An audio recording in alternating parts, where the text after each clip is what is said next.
Right, now there's a slight pause. How well doing, Sentinel George, God of the Thunder, the Danish Eagle, cheers for the follow. Ira Valerius, how we doing? Face reveal was on yesterday's stream, and I will most likely be doing cam again on Saturday for a brew. As far as I can tell.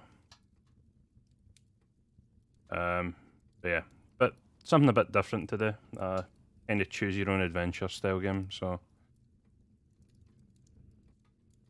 see how we get on. I won't be talking as much during whilst he is speaking, but when there's pauses, I'll speak. Hey, Dan Greed, how we doing? So let me do my rolls quickly.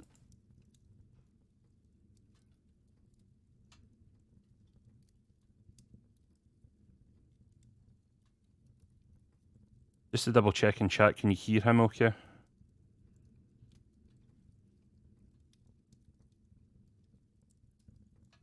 Can you hear the game okay? We'll reroll a 3. Go on, give us a sec. There we go.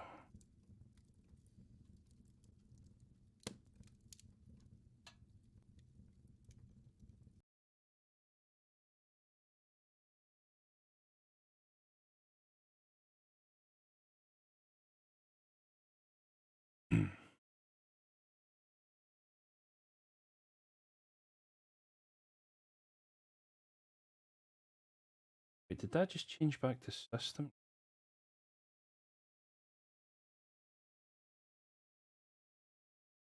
I had that all set up for... What did I get? 18, reroll. 18 again, reroll.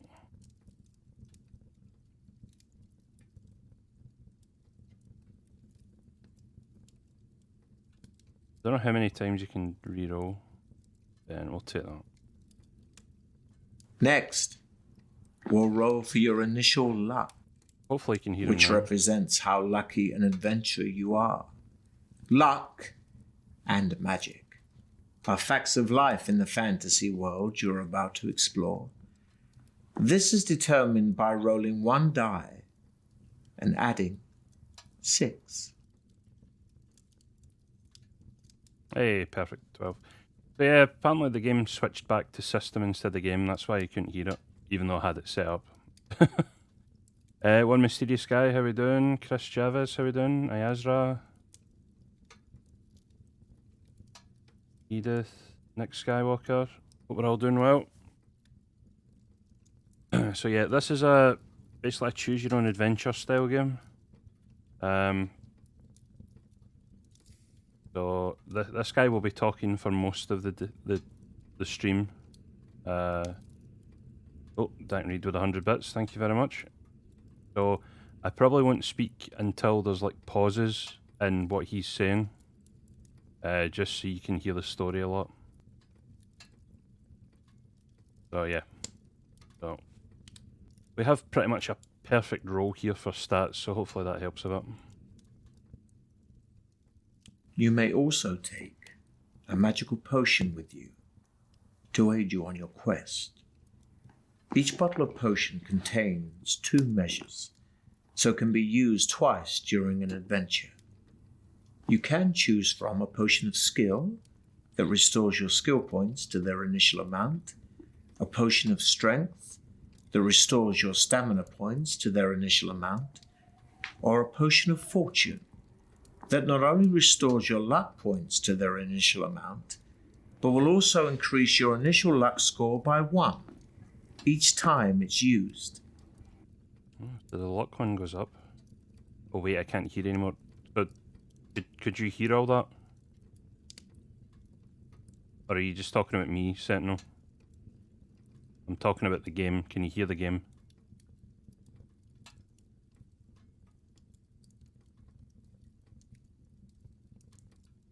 You can hear the game fine. Okay.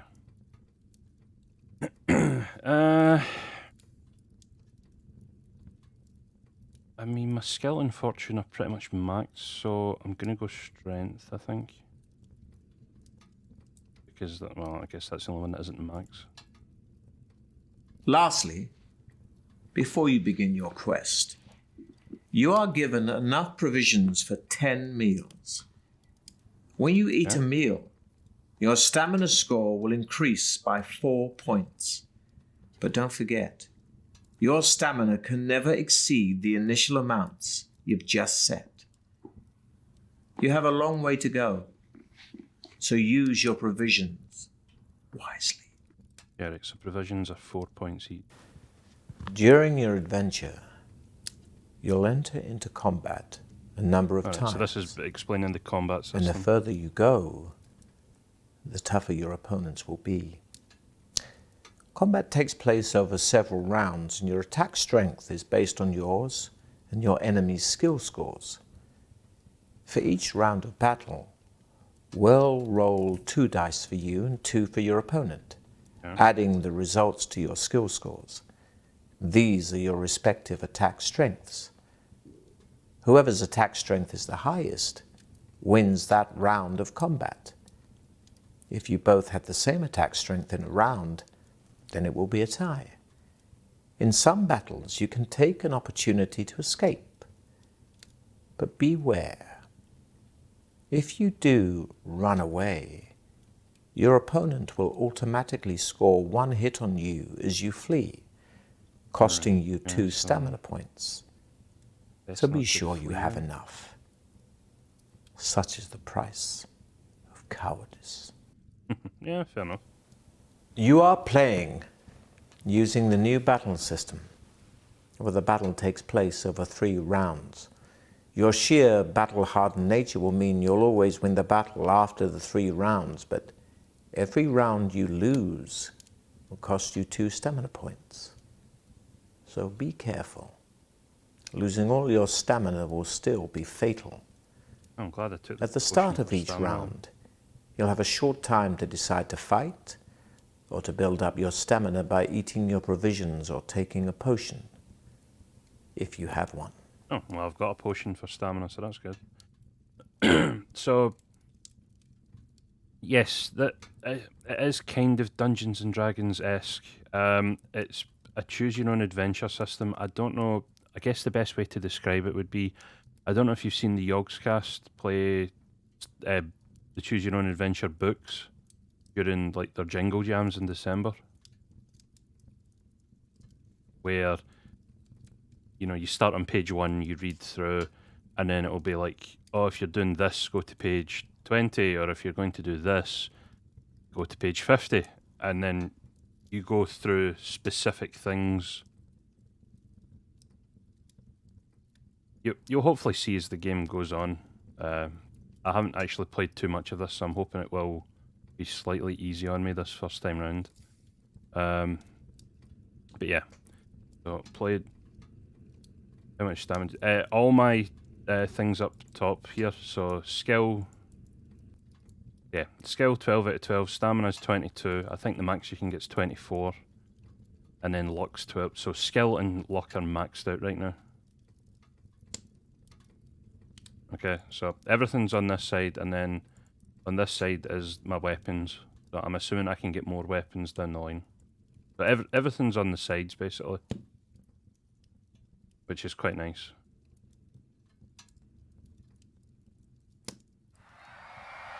Now it is your turn to salute the crowd. Holding your violet scarf aloft, you take one final deep breath of cool, fresh air before turning to pass between the stone-pillared gateway into circumvit's corridors of power to face unknown perils in the walk through the mighty Baron's Deathtrap dungeon.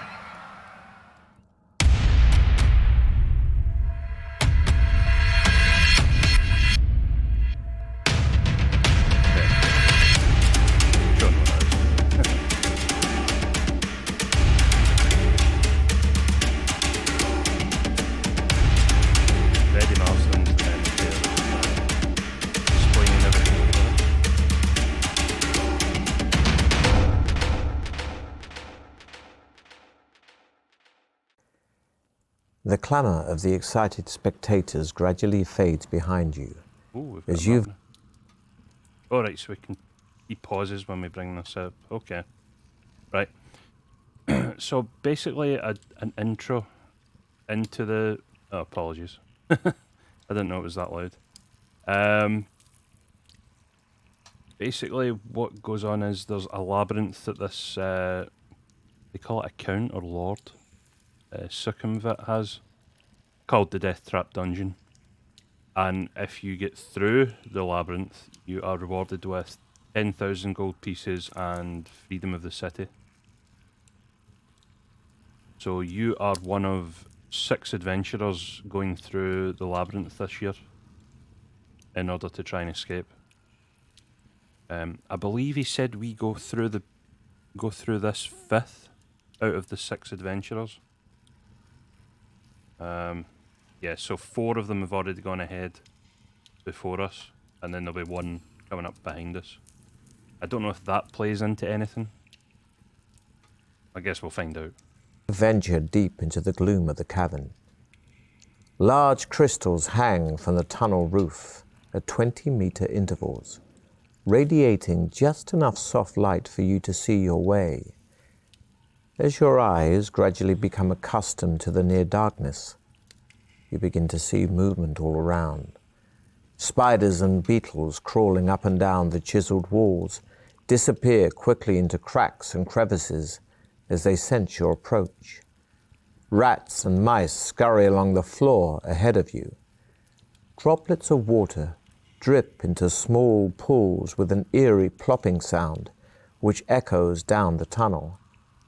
The air is cold, moist, and dank.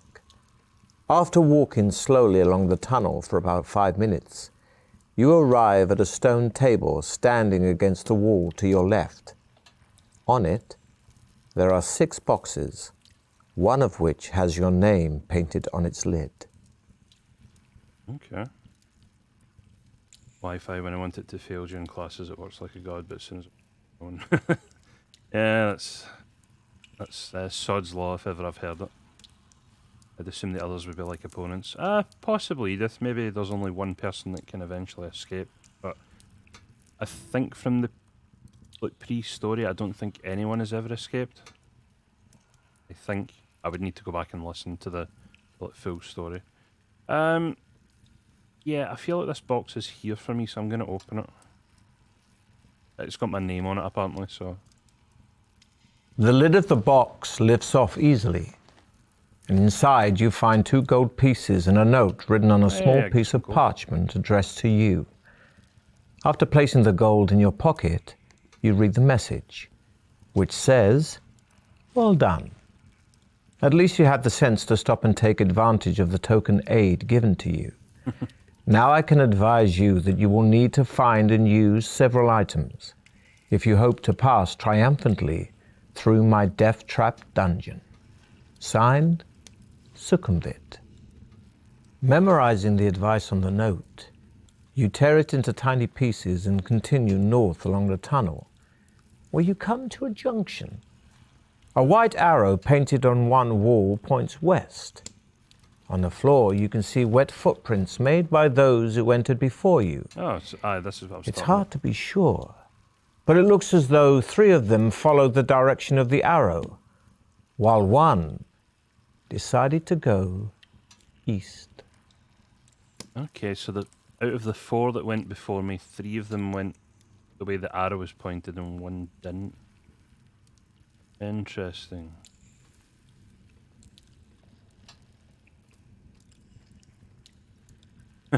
Yeah, I can imagine. Open the box, it's a trap, lose all life points, you die, game over.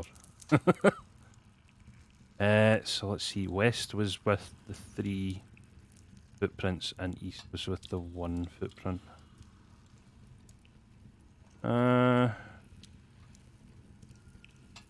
Let's head west, because more people went that way, maybe it'll be safer.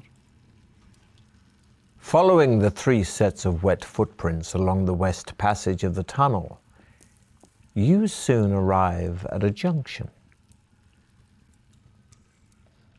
Continue west following... Oh, so they split off even further now. Continue west following 2 sets. Follow the 3rd set north.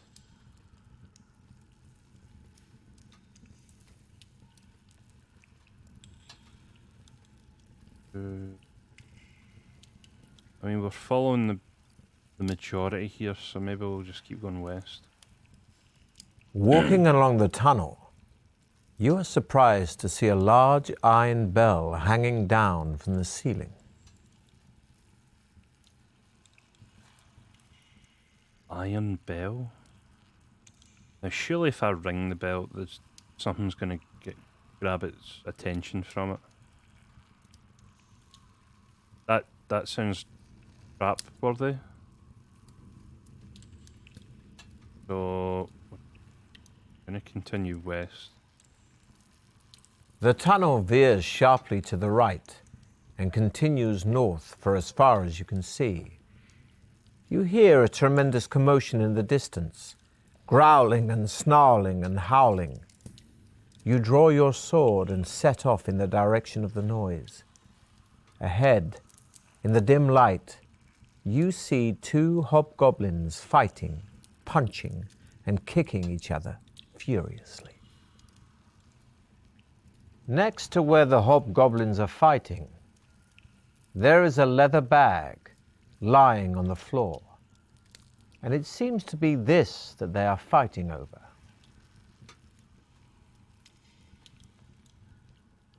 Try to talk to them. I assume the hobgoblins are don't have the recognition of speech, so I don't think you should do that. That with your sword is maybe the easiest way. Try to slip by them unnoticed means I'll probably get attacked anyway, but if I slip by them, I won't get the bag.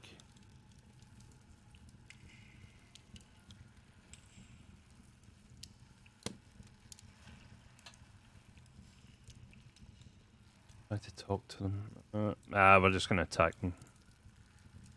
Caught in their scuffle, they are completely unprepared for your attack, and you are able to kill the first one before he can draw his sword. Hey, we killed one of them instantly. You turn to face the remaining hobgoblin, who snarls at you with hatred. That was me, brother. So attack. The hobgoblin runs at you, but you twist aside as your sword lands home. Right, so the red dice are his. I don't need to take provisions because I'm still at full. With one eye still on the bag, the hobgoblin doesn't see you attack and screeches as you land a blow. That's good.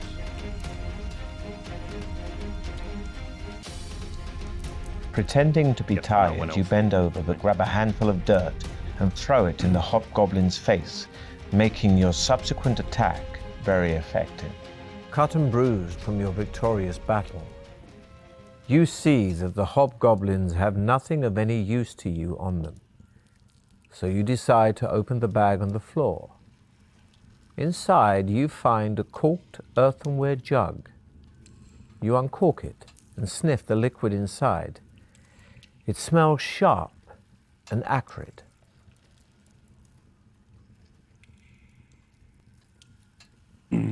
So yeah, so the system there was I had my 12 original skill and the hobgoblin had a starting skill of 6.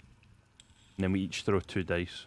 So because my base skill was already 6 ahead, I had pretty good. Acrid links, I think it was called. Drink some of the liquid or dip a piece of cloth in it. I'm going to be safe and dip the cloth in it. Acrid smoke rises from the jug as you lower the cloth into it.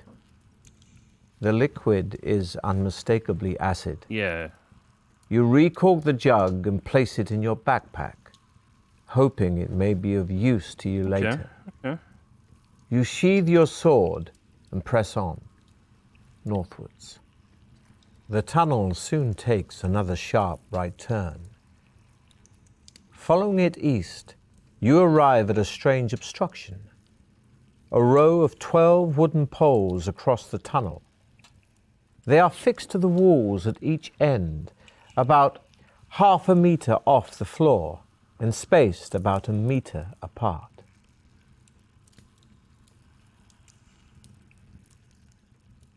Fling the acid in. Yeah, potentially, or use the acid to burn something. I assume that there'll be like maybe a third option that'll show up that only people that have the jar of acid can do later down the line. That'd be kind of cool. Walk across the top or step over in between. Walk across the top. You step confidently onto the first pole and stride across to the next. As you land on the third pole, it immediately releases a shower of sharp splinters, each several centimeters long, and losing you 2 luck points. They fly out in all directions at great speed, and you can't avoid being hit. We'll roll 2 dice for the number of splinters that sink into your flesh. Each one that hits you will cost you 1 stamina point. 9. You manage to scramble over the remaining poles and sit down to the painful task of removing the splinters from your body. After resting for a while, you set off east again. The tunnel ends at a junction. Let me at least eat The one footprints provision. you have been following turn north, and you decide to stay That could have with been them. like 12 damage there. You soon come to another junction in the tunnel. One branch leads east, but the wet footprints you have been following continue north, and you decide to follow their trail. The passage opens out into a wide cavern which is darker but much drier. Ahead, you see the footprints gradually fade, then disappear. There is a large idol in the center of the cavern that must be 6 meters high. In its head are jeweled eyes, each as big as your fist. On either side of the idol stand 2 giant stuffed, bird-like creatures. Climb the idol to take the jewel. That's clearly a trap.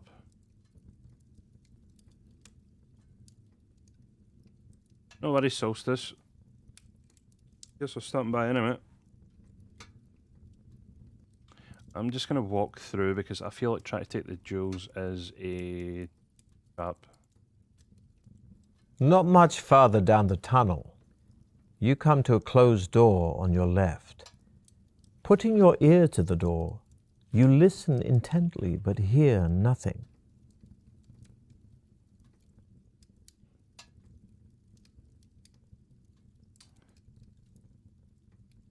I feel like opening the door could be a trap as well. If I don't hear anything, yeah, we'll try opening the door. You enter a room which is small and completely empty. As soon as you are inside, the door slams shut behind you. Damn it, I knew it. Suddenly a voice booms out of nowhere, shouting, "Welcome to Deathtrap Dungeon, the ingenious killer labyrinth of my master. Adventurer, I trust you will pay your respects to my master by shouting out his name."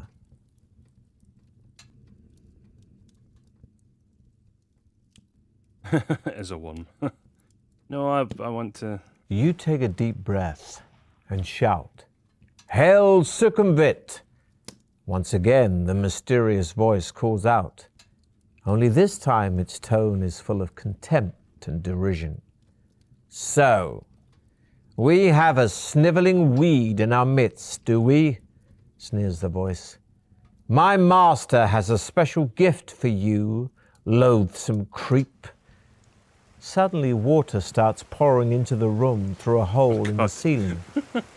It soon rises above your ankles, and there is no apparent way of escape.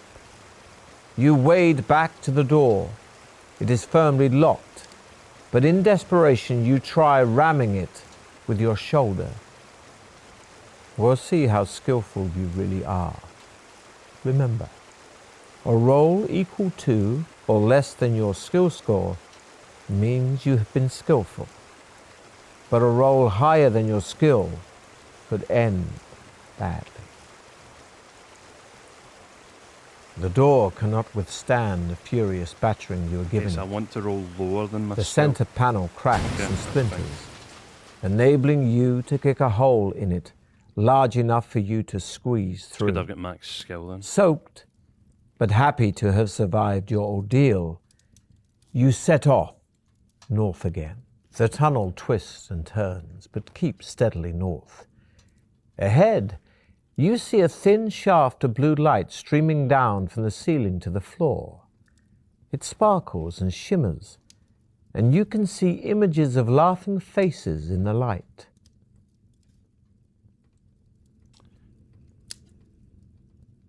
Walk around the light. You come to an arched doorway set in the right-hand wall of the tunnel. The heavy stone door is closed, but there is an iron latch and a round handle.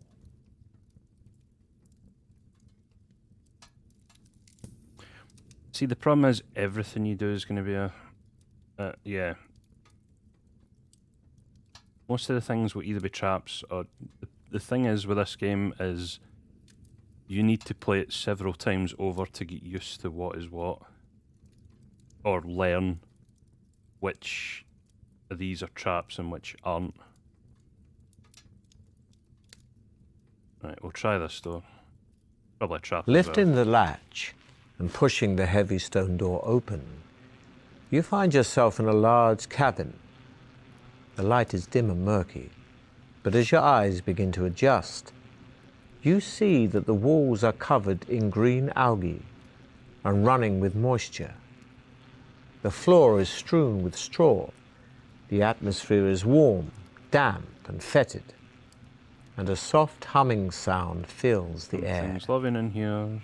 You step gingerly through the straw towards a corner of the cabin where there appears to be a shallow pit. Peering warily into the pit, you are disgusted to see a mass of pale, writhing worms, What? some as much as 1/2 meter long.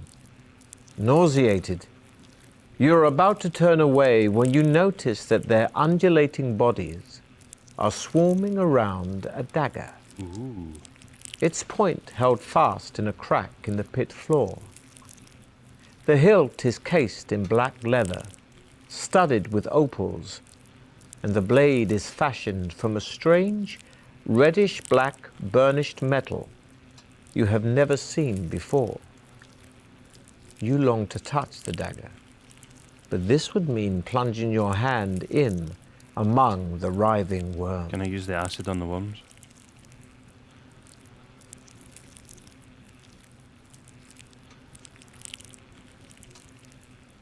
Damn it, it's not giving me an option to use the acid.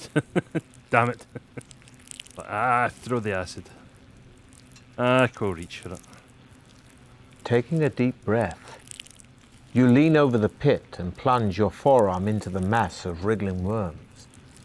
They are cold and clammy and feel extremely nasty, but at least they are harmless, and you are able to seize the dagger by the hilt. You give it a hard tug and it comes away from the crack in which the tip was embedded. Admiring its beauty and wondering whether it might once have belonged to some luckless contestant, you put the opal-studded dagger firmly in your belt and leave the cabin. Okay. As you make your way back to the doorway, the buzzing sound increases in intensity, and you look around But at least we got a dagger. desperately Okay. to discover where it's coming from. Glancing up in the nick of time, you see a huge and grotesque black shape of a giant fly emerging from a recess high up in the cavern wall. As it gets closer, you realize that it's at least 1.5 meters long. Its opaque wings vibrate, making the sickening buzzing noise you can hear, and its 6 black, hairy legs are poised to grasp your body. Below, its multifaceted eyes is a long, shiny black proboscis, which darts in and out venomously.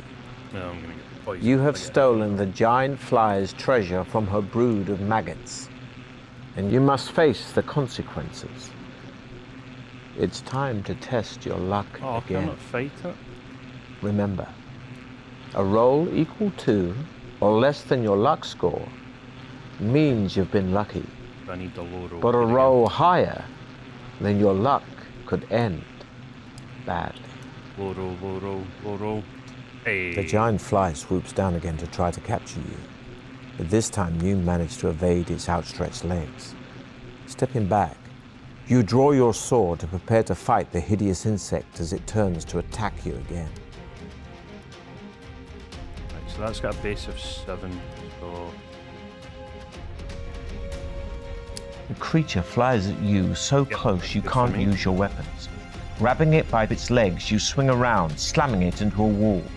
So as long as I could escape, but that would be a direct hit on me.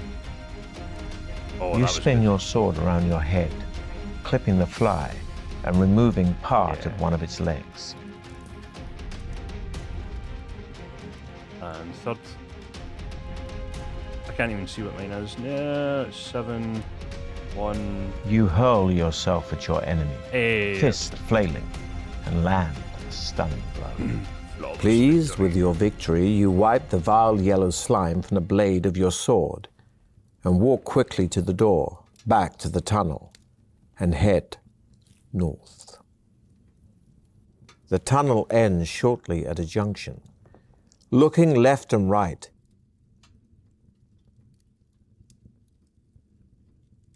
So I do love how this map updates. So that's where we started. We went left with the 3, then we followed the 2. That was the... Is that the hobgoblins?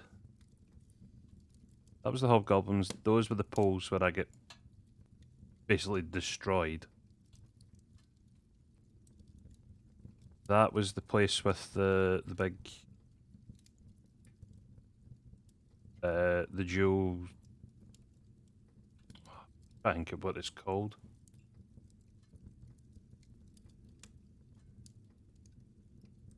I'm guessing once you go one way, you can't go back.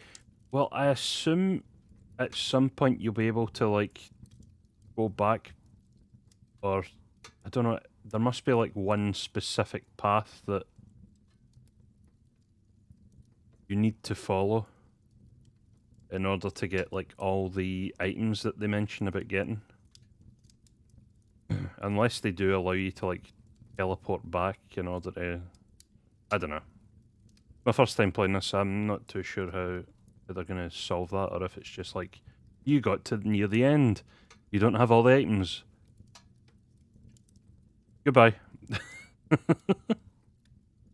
Yeah, that's where we almost get flooded in. That's where we got the daggers, and now this is where we are now. So I do like how the map updates. It'll be good to look back at this after a few playthroughs of this. I'm guessing there could also be multiple pathways.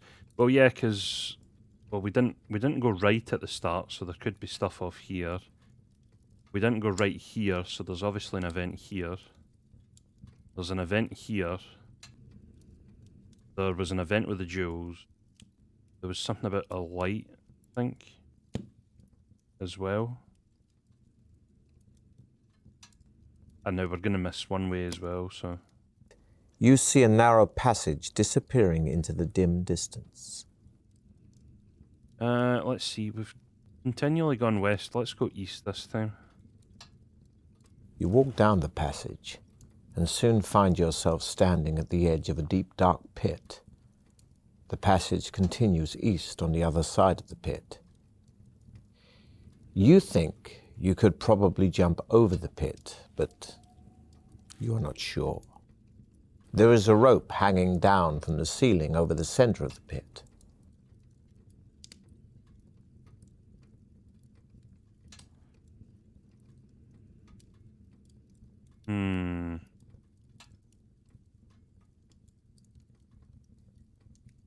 Throw your shield over the pit and jump after it.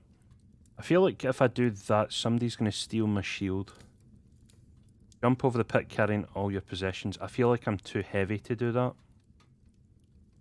I feel like this one's the most able. Reach for the rope. I also feel like if I do try to swing over, the rope's going to like collapse, but I'm going to go with the bottom one. We're going to try this because I feel like if I do this, I'm going to lose my shield. Specifically talks about my shield. And throwing my shield away. So let's try this one. Gripping the rope firmly, you step back to take a running jump. However, in the dim light, you do not notice that someone has cut the rope almost in two, just a little way above the section you are holding. As you swing out across the pit, it suddenly breaks, and you scream with fear as you plunge headlong to the depths below. You land heavily on your back, but luckily your backpack cushions your fall, only costing you 1 skill point and 2 stamina points. It could have been much worse. The darkness is almost pitch black at the bottom of the pit, and you crawl along the floor, groping in front of you.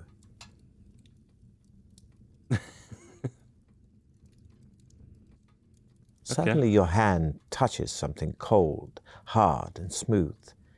The object is small and round, but you cannot figure out what it is.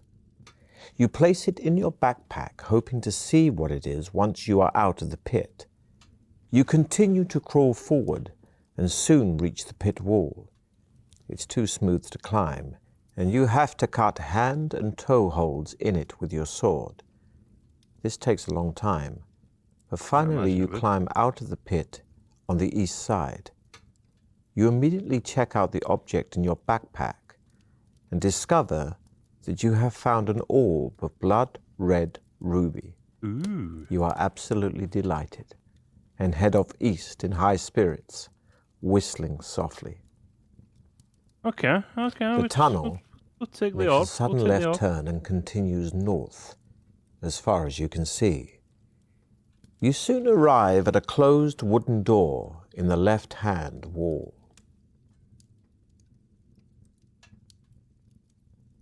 Nah, I've been through enough doors just now. I've been through, what, 2 doors so far? We'll keep going north. Only a few meters further down the passage, you see another closed door in the left-hand wall. The letter X is scratched into its center panel. Putting your ear to the door, you listen intently, but can hear nothing.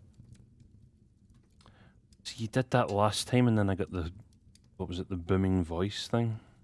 We'll open the X door. The door opens into a large room. Looking around, you see an alcove in the west wall.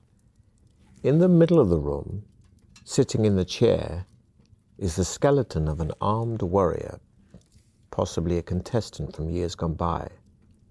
The skeletal fingers of its right hand grip a crumpled parchment. Who wants to bet the skeleton's alive? Who wants to bet the skeleton's alive? Yeah, and I know Edith, but I was kind of thinking it wouldn't just be all doors in this labyrinth, but I guess it is. Take the parchment or walk over to the alcove. So we've got 100% alive and not alive. I feel like we're going to be fighting a skeleton, boys. Touching the parchment has precisely the effect you had feared. The skeleton lurches forward. Fucking called it! And rising from its chair in a series of jerky movements, raises its sword to strike you.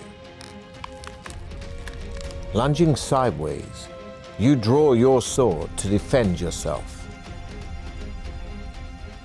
He's 8 skill? Okay, so this might be bad. The skeleton is strong, but I'm slow. good there. You swing your sword, which smashes into its leg. You raise your sword that to was parry bad for the me. skeleton's By attack. one but it knocks your sword aside and lands a painful blow. Okay, I won that You one. dodge to the side as the warrior swings its sword. Okay, we'll take that. You kick out, knocking its legs out from under it. Once again, you reach for the parchment, only this time lying amidst a pile of broken bones. Unfolding it, you see a map of a room with a drawing of a hideous creature inside it. Beneath the monster is a rhyme, which reads, "Should you meet the manticore, of its tail beware. Shield yourself against the spikes flying through the air." You fold up the piece of parchment and put it in your backpack, repeating the rhyme over and over to yourself. You walk across to the alcove. At the back of the alcove are some steps leading down into a cellar. Cobwebs brush your face as you descend. The cellar ceiling is quite low, and the floor is strewn with debris. In the middle of the wall opposite you is an archway, which leads into another crystal-lit tunnel. There are large mushrooms growing on the debris to your right.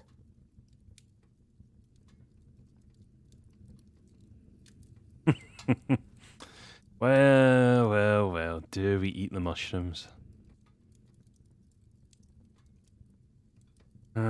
Step through. I feel like we're pretty good still stat-wise, so I don't think I should eat the mushrooms. I don't think I should, because I feel like I'm just... Even if I do gain from eating the mushrooms, it's not going to be enough. No, I'm going to leave them, okay? The tunnel continues west for several hundred meters, finally ending at some steps leading up to a closed trapdoor. You climb the steps slowly, hearing muffled voices above you. In the dim light, you can see that the trapdoor is not locked. Trapdoor. Knock on the trapdoor, burst through the trapdoor with your sword drawn. I feel like if I burst through, I'm going to get in trouble. So, we're going to knock. You hear footsteps and suddenly the trapdoor is thrown back. For a few seconds you are completely blinded by the bright light from the room above and do not see the goblin thrusting his spear downwards or hear his sadistic laughter God damn it. as the point pierces your neck.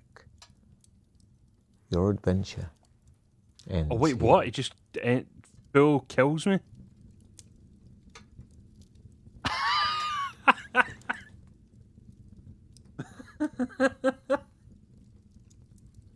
What?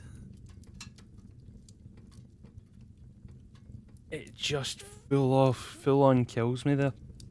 Really?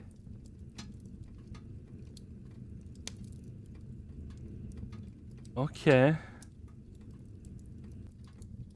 I mean, I had what, 17? I had what, 17 health.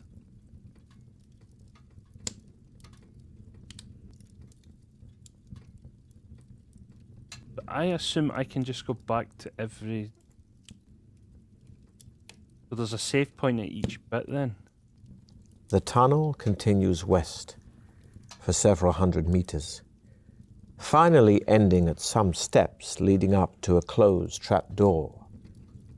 You climb the steps slowly, hearing muffled voices above you. In the dim light, you can see that the trapdoor is not locked. Right, so there are insta-kills still in the game. Interesting.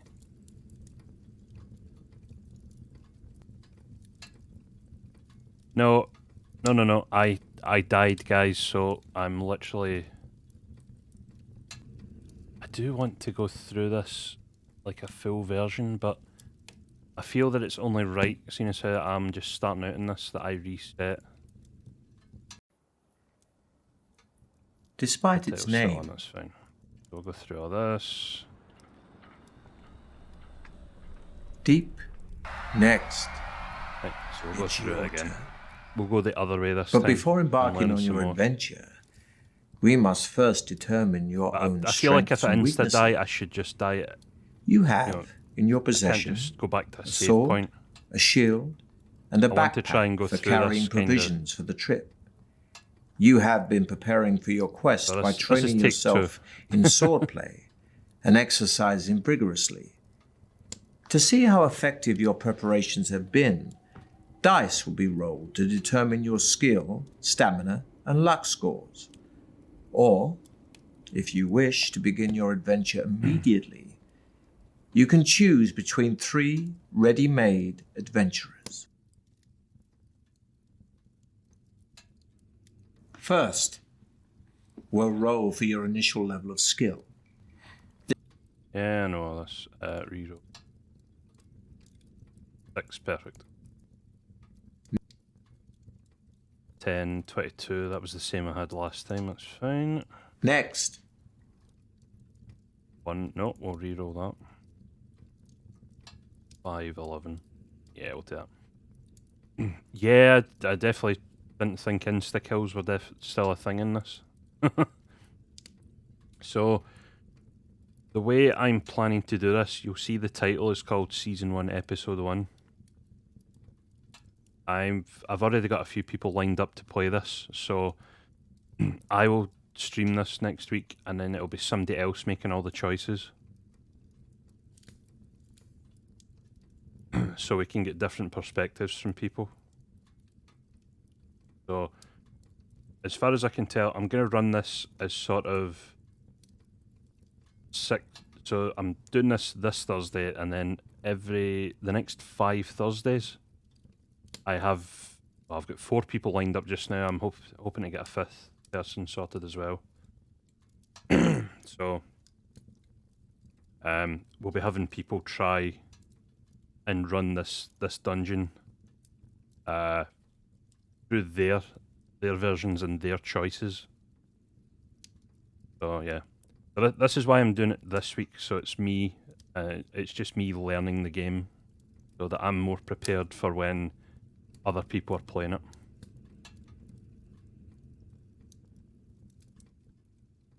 Who are the other people? Oh, you just need to tune in and find out. I'm afraid. That's a trade secret for now.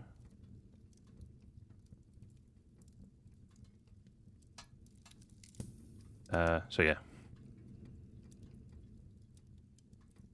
you may also take The potion this time. I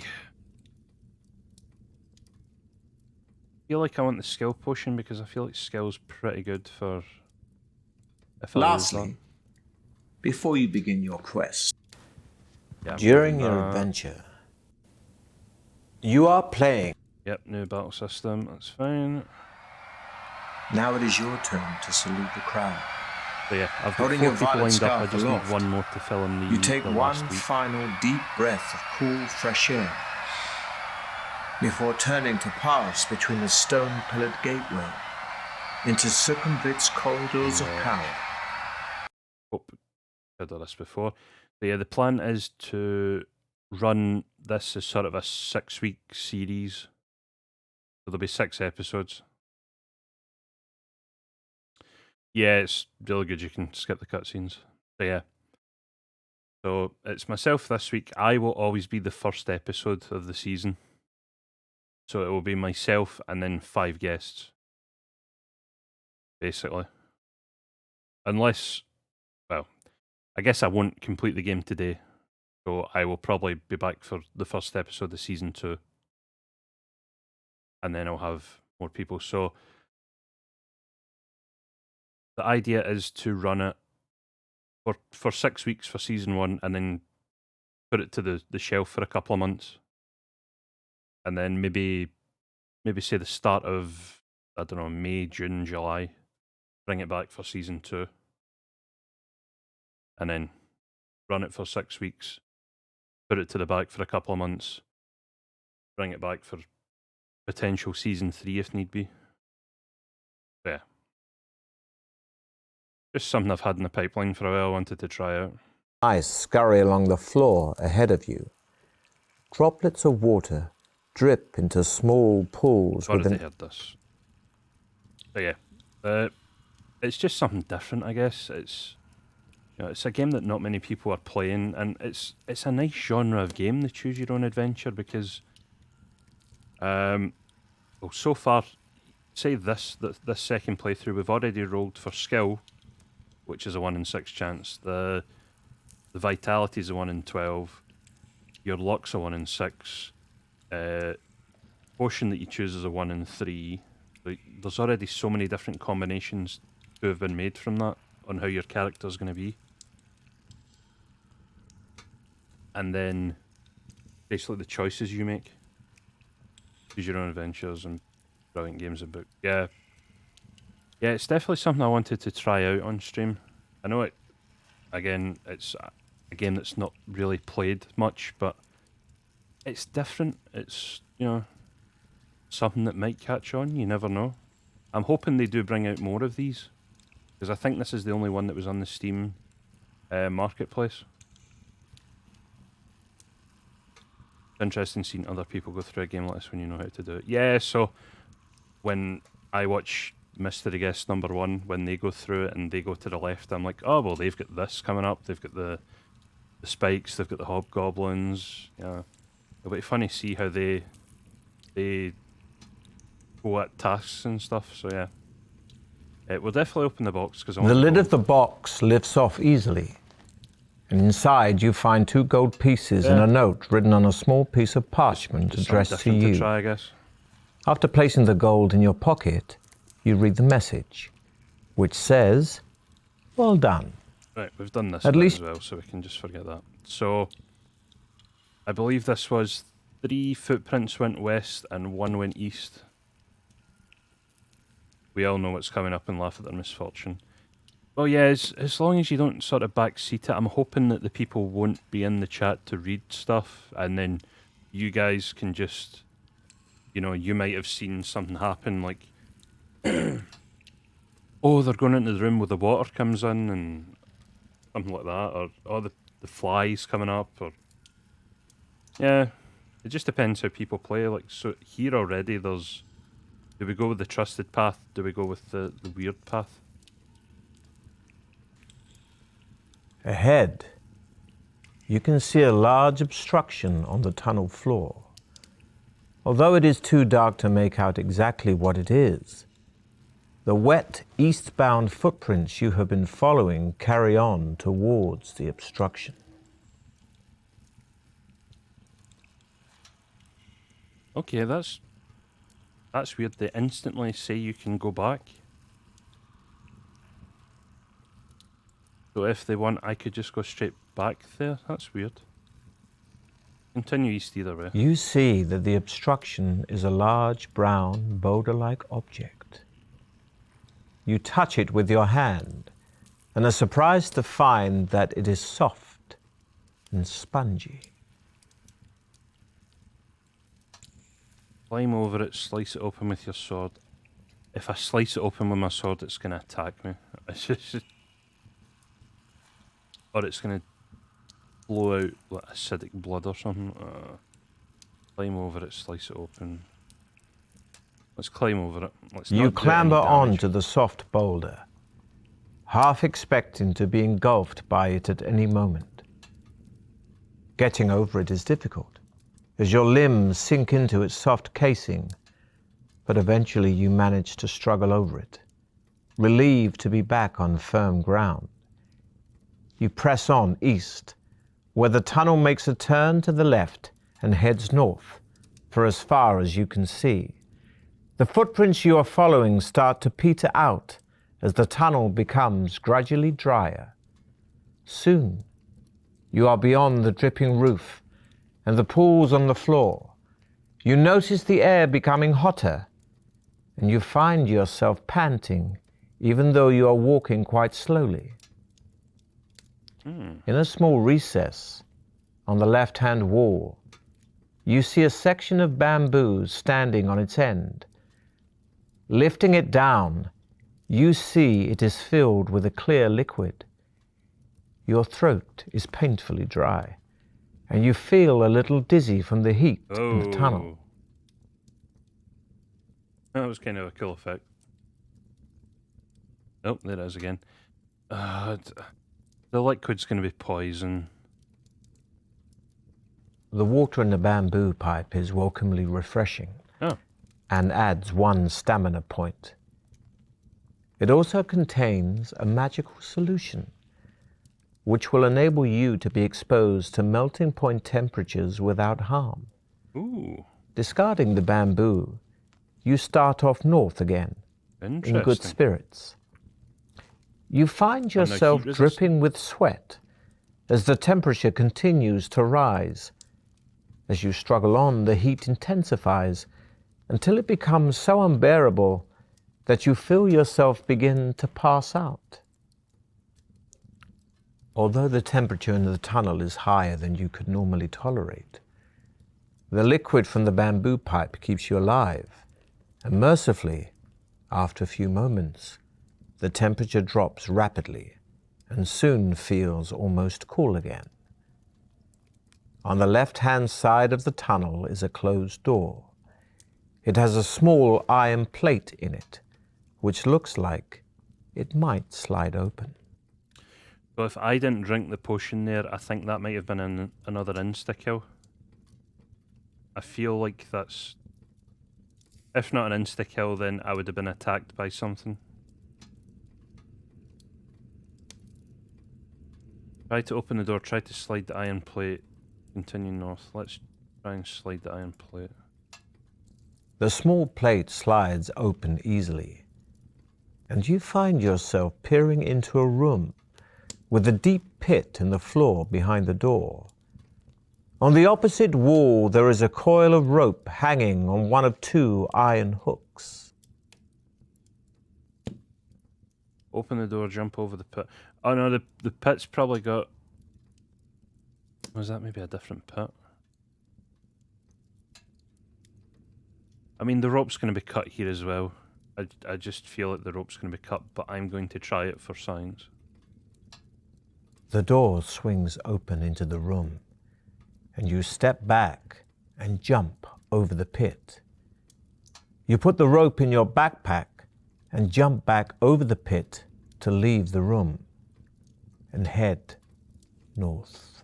Okay, so I've got some rope. Ahead, you see that the tunnel turns sharply to the left.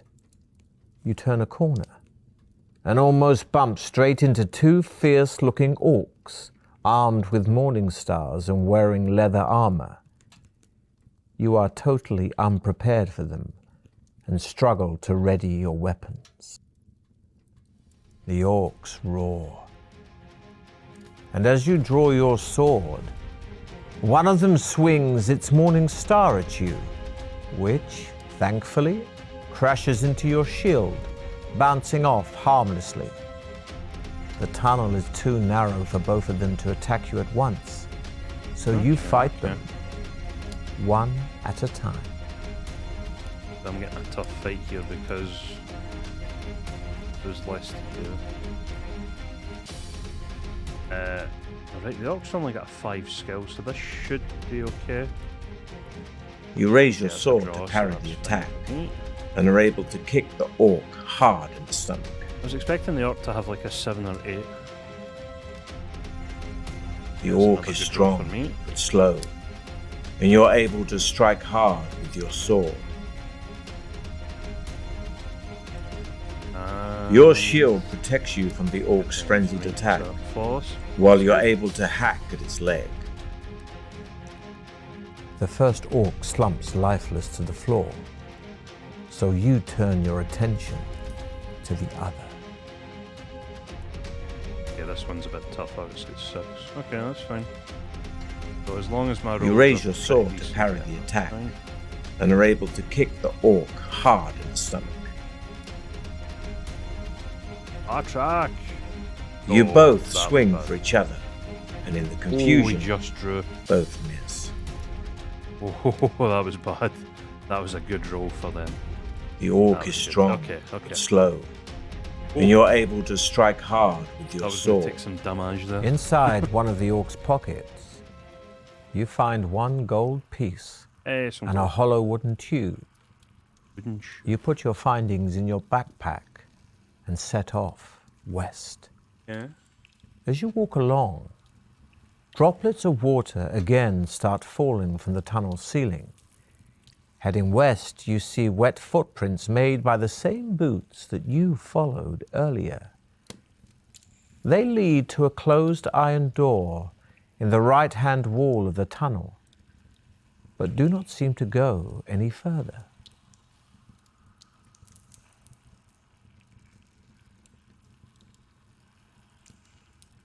Oh, wait, where would the footprints have gone? The one footprints went here, and then apparently I didn't see them all the way around here.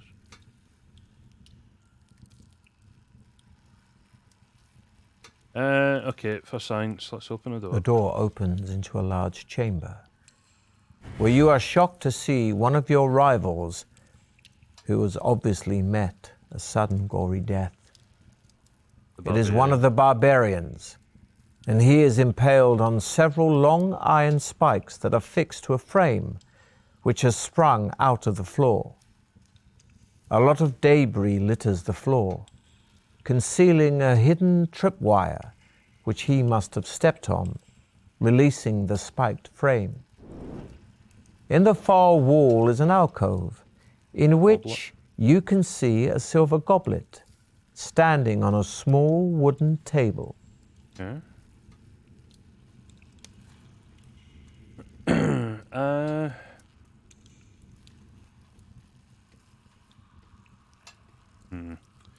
Now, see, here's the thing. Is that the only trap in the room? That's my only wonder here. Let's search the barbarian, because there shouldn't be any trap beside The him. pouch on the barbarian's belt is empty, apart from some strange-looking dried meat wrapped in a cloth.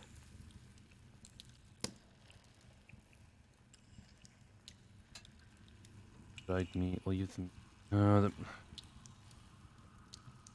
Again, I don't have any reason to eat the meat because my stats are still full. But we'll leave it.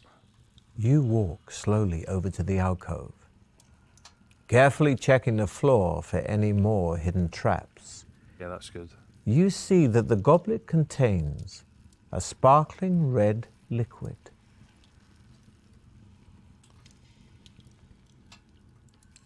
Thought we were just going to take the goblet. Do we drink the red liquid? I think we have to for science. As you lift the goblet, it releases a sprung catch, and a Oh, dart no. shoots out of the wooden table leg. This will be a test of your luck. We'll roll 2 dice, and if the number rolled is equal to or less than your current luck score, Okay, so this needs to be a low roll. you have been lucky. But if the roll is higher Well, than my your luck's luck 11, so I've score, got a good chance of it not being then 11 your or luck 12. isn't in. 3, yep. that's Your fine. reflexes are sharp, Phew. and you quickly jump aside. The dart whistles past, only just missing you, and thuds into the opposite wall. You see the goblet lying on the floor, and the red liquid running away in rivulets over the grey stone. Oh. At least the goblet may be of use. So you put it in your backpack, leave the chamber, and continue. Oh, I don't get to West. drink the red liquid. The passage soon leads to a junction where you notice more footprints on the floor, possibly as many as 3 pairs, heading north from the south passage. You decide to follow them to where the passage opens. Right, okay, so this brings me round to where we were. Right, okay, that's fine, that's fine. Out into a wide cavern, which is darker but much drier. Ahead, you see the footprints gradually fade, then disappear. There is a large idol in the center of the cavern that must be 6 meters high. In its head are jeweled eyes, each as big as your that's the word fist. I was trying to find earlier. On either side of the idol stand 2 giant stuffed, bird-like creatures. Okay, we're going to try and take the jewels this time for science. The idol is very smooth and will be difficult to climb, but the rope you found earlier will help here, and you make it into a lasso. You whirl the rope above your head and throw it up at the idol, smiling happily as it lands I've around its lost the neck. rope now. You then tighten the noose and start to climb, hauling yourself up the rope. You are soon at the top of the idol, sitting on the bridge of its nose and holding on to the rope. You draw your sword and wonder which jeweled eye to prize out first. So I get the feeling that if I tried to do that without the rope, it wouldn't have ended well and I would have fallen down and damaged myself. I'm kind of happy there, although I don't know if the rope would have been used for anything else. Tectonic says right eye first. Okay. You try to force the point of your sword under the emerald eye. Much to your surprise, the emerald shatters on contact, releasing a jet of poisonous gas straight into your face. The gas knocks you out, and you release the rope, bouncing down the idol and crashing onto the stone floor.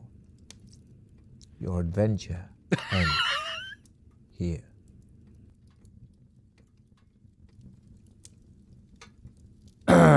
Thanks, Tectonic. That was really good advice there. God damn it! I swear to that. I can't find the staff, eh? Whoa.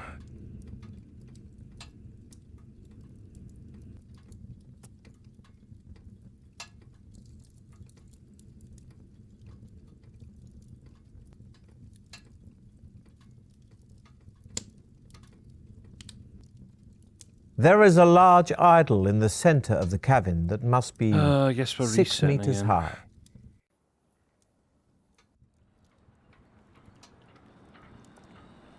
Next.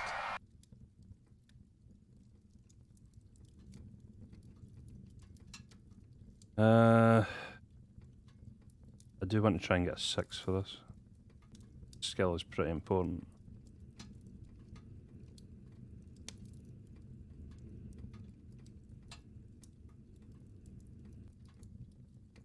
Now, I'll save the left for another time. Right, 6, that's fine. 5, nope. When I have my special guests, they're not going to be able to to re-roll as much as this. I think I might give them 2 re-rolls at max for each one. Next.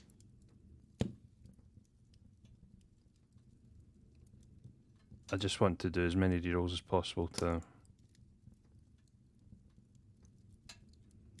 just so I've kind of got the best stats for trying to get further into this. Give me a 6 already, please. Okay, you know what? That'll do.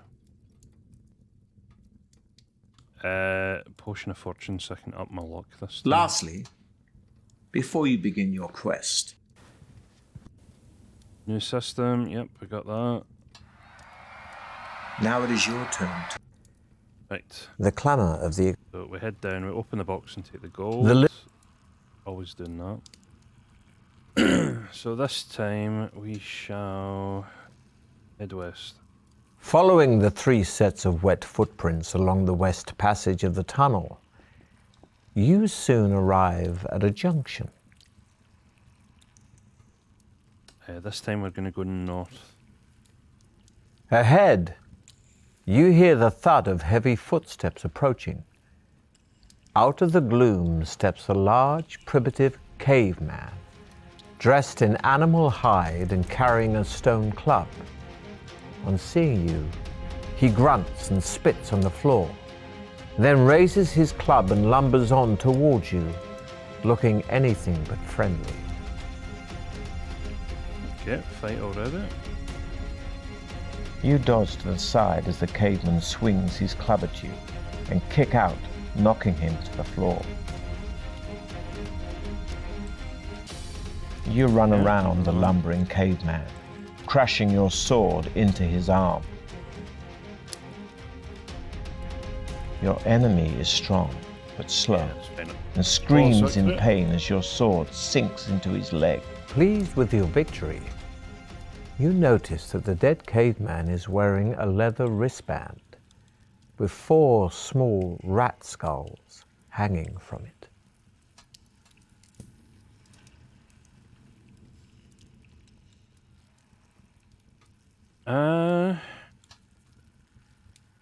Put the leather wristband on your own wrist.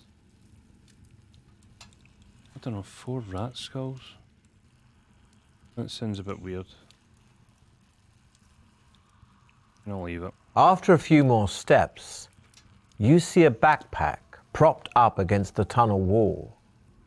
You wonder if it belongs to one of your rivals. Look inside the backpack.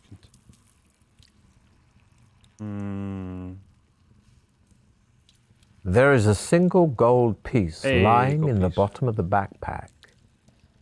As you reach for it, you suddenly feel a light tickling movement on the back great. of your hand. You withdraw your hand slowly, trying to control your mountain panic, and are horrified to see a black widow spider. Before you can shake it off, it sinks its venomous fangs deep into your wrist, costing 6 you stamina a points, huge what the 6 hell? stamina points. Only your incredible strength could allow you to withstand the powerful venom. But you are weakened, and also lose 1 skill point. Oh, yeah. Your hand trembles as you pocket the gold piece, cursing got the a gold person from who it, dropped the yay. backpack as you set off north again. Jeez, 1 spider takes off like half your health. You arrive at a junction in the tunnel. A new branch leads west, but the wet footprints you have been following continue north. You decide to keep following the footprints.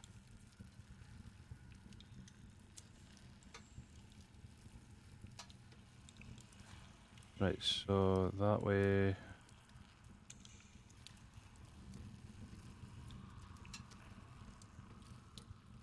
I assume that was the caveman thing.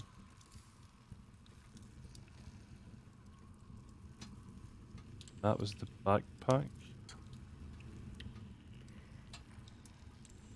Well, the map hasn't updated. You soon come to another junction in the tunnel. One branch leads east, but the wet footprints you have been following continue north, and you decide to... Alright, so basically you don't get to do much on this one. It just says, oh, the footprints you've been following all end this way, so there's just the 3 base paths here.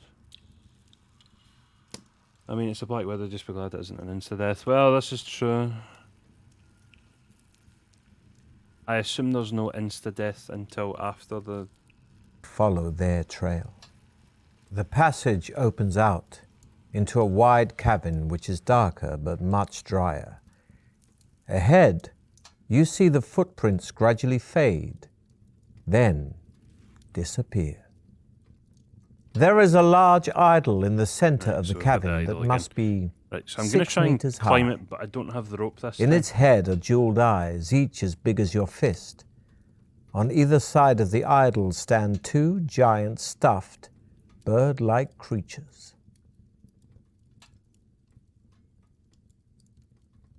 I don't think I'm even going to get up to the jewels because I don't have the rope. So I'm probably not going to be able to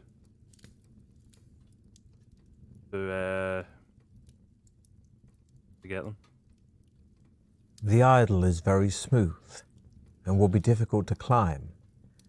Some rope would have been ideal for this task, but alas, you don't have any. Yeah, I don't. So slowly and carefully, you begin to climb the idol. You're about to grab hold of its large ear when suddenly your foot slips. We'll need to check how lucky you are. We'll roll 2 dice, and if Are you you 12? lose your balance and tumble headlong to the floor, losing 2 stamina points.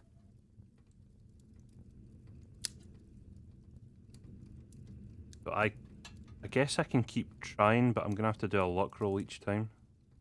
Taking tentative steps, you slowly start to climb the idol again. But once again, your foot slips on the smooth idol. You reach out again for its ear, and again, we'll see how lucky you are. You just manage to grab I the get this idol's thing. earlobe and regain your footing. You scramble over its face and sit down on the bridge of its nose. You draw your sword and consider which jeweled eye to prize out first. So yeah, so if I have the rope there, that means I don't need to do a luck check. Left eye. As you touch the emerald eye of the idol, you hear a creaking sound below you. Looking down, you are shocked to see the 2 stuffed birds taking flight. Their wings flap in jerky movements, but they are soon above you and look set to attack. You'll fight the flying guardians, 1 at a time, but your skill is reduced by 3 during this combat because of your restricted position. Okay, interesting. Coming at you good with there. its razor-sharp talons, I mean, that's fair. you're able to swipe your sort of, like, sword, straddling the partially nose removing one of the giant idol, guardian's so I'm not really in toes. the best position to fight.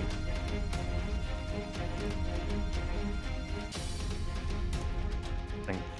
You manage to grab one of its Oh, legs, it's a drop. flipping it over, making would've it been a fall loss if that fast, but it recovers hadn't just moved over. before hitting the ground. Neither of you are harmed. The guardian That's a win snaps for at him. you with its vicious beak. You parry, but the tip of the creature's beak sinks deep into your arm. The crumpled form of the first flying guardian falls crashing to the floor. So you ready yourself to take on the second. Eat provisions. You quickly eat some provisions, increasing your stamina by 4 points. The beating wing of This the one's got guardian the same smashes skill into as the me side here, of your so head, this is gonna be a tough leaving you seeing stars and sapping your stamina.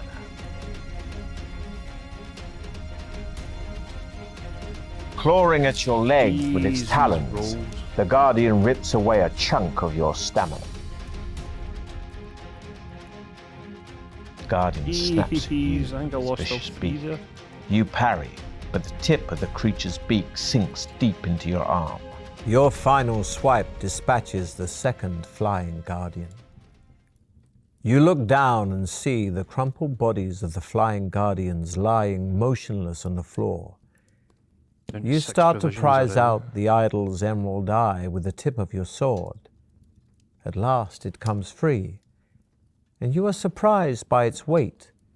Hoping that it may be of use later, you put it in your backpack.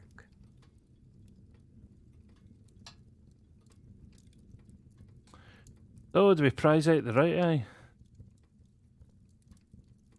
You lower yourself carefully down the idol, and wasting no more time in the cavern, run forward to the tunnel in the northern wall. Not much farther down the tunnel, you come to a closed door on your left. Putting your ear to the door, you listen intently but hear nothing. You enter a room which is small and completely empty. As soon as you are inside, the door slams shut behind you.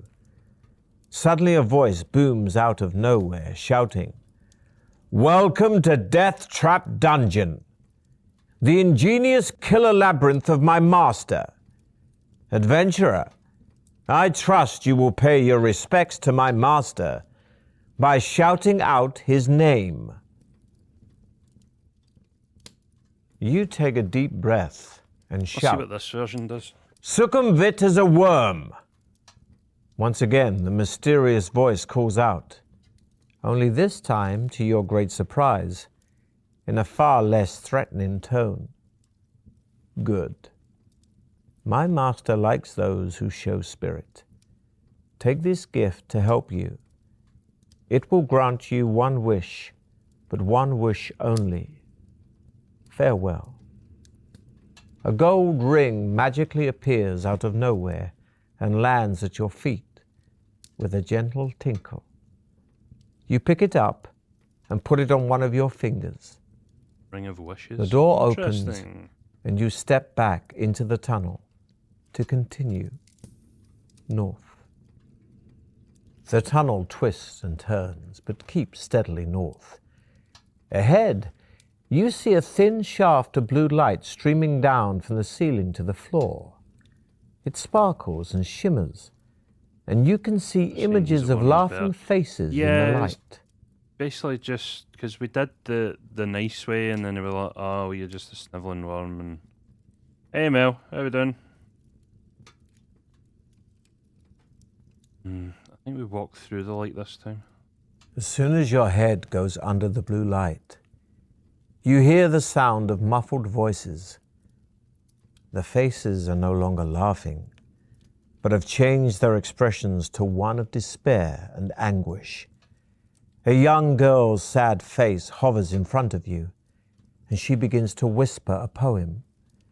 Transfixed, you listen intently, believing that she has a special message for you as she recites, when corridor doth water meet, do not make a quick retreat. Take a breath and jump deep in, if your trial you hope to win. Memorizing the spirit girl's poem, you step through the shaft of light and quickly head on north. You come to an arched doorway set in the right-hand wall of the tunnel. The heavy stone door is closed, but there is an iron latch and a round handle. I'm good, thank you. How you doing? Yeah, not too bad. We're trying to choose your own adventure style game. Giving it a good wee go. Saw you revealing community chat. I can't believe I missed it. It's all good. Wait, Butler did face reveal. Yes, yesterday during my Hades stream, I put my camera on for like the last hour.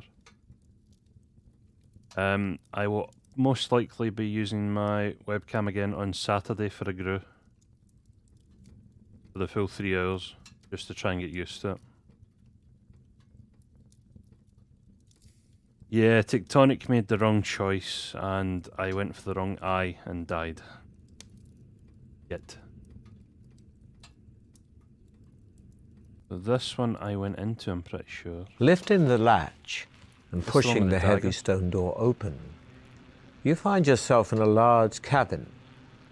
The light is dim and murky, but as your eyes begin to adjust, you see that the walls are covered in green algae and running with moisture. The floor is strewn with straw. The atmosphere is warm, damp and fetid, and a soft humming sound fills the air. You step gingerly through the straw towards a corner of the cabin where there appears to be a shallow pit. Peering warily into the pit, you are disgusted to see a mass of pale, writhing worms, some as much as 1/2 meter long. Nauseated, you are about to turn away when you notice that their undulating bodies are swarming around a dagger, its point held fast in a crack in the pit floor. The hilt is cased in black leather, studded with opals, and the blade is fashioned from a strange, reddish-black burnished metal you have never seen before. You long to touch the dagger, but this would mean plunging your hand in among the writhing worm.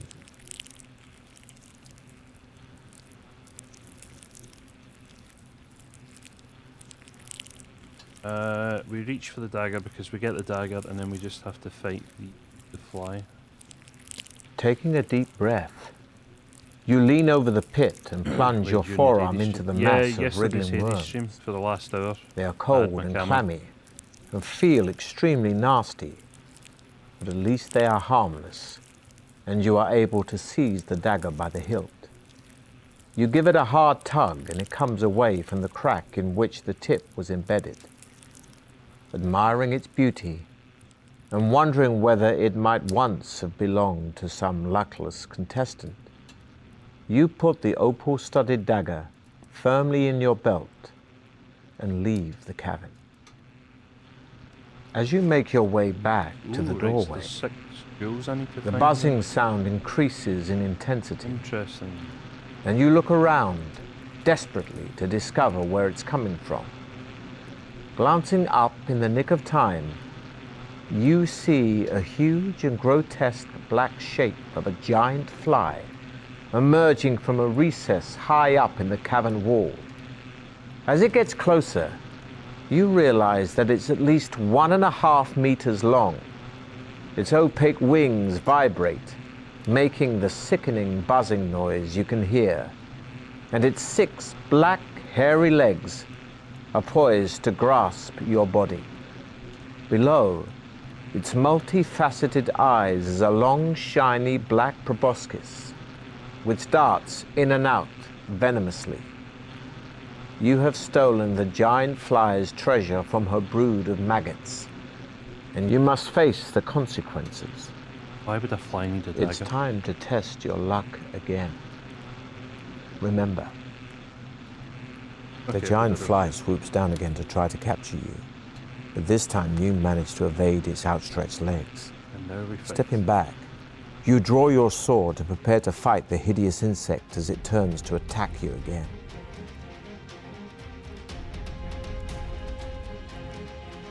I've got a 4 advantage here. You hurl yourself at your enemy, fist flailing, and land a stunning blow. Could escape, but that's a definite hit on you. The creature flies at you so close you can't use your weapons. Grabbing it by its legs, you swing around, slamming it into a wall. Last one. You spin your sword around your head, clipping the fly Flawless victory. and removing part of one of its legs. Pleased with your victory, you wipe the vile yellow slime from the blade of your sword and walk quickly to the door, back to the tunnel, and head north. The tunnel ends shortly at a junction. Looking left and right, you see a narrow passage disappearing into the dim distance.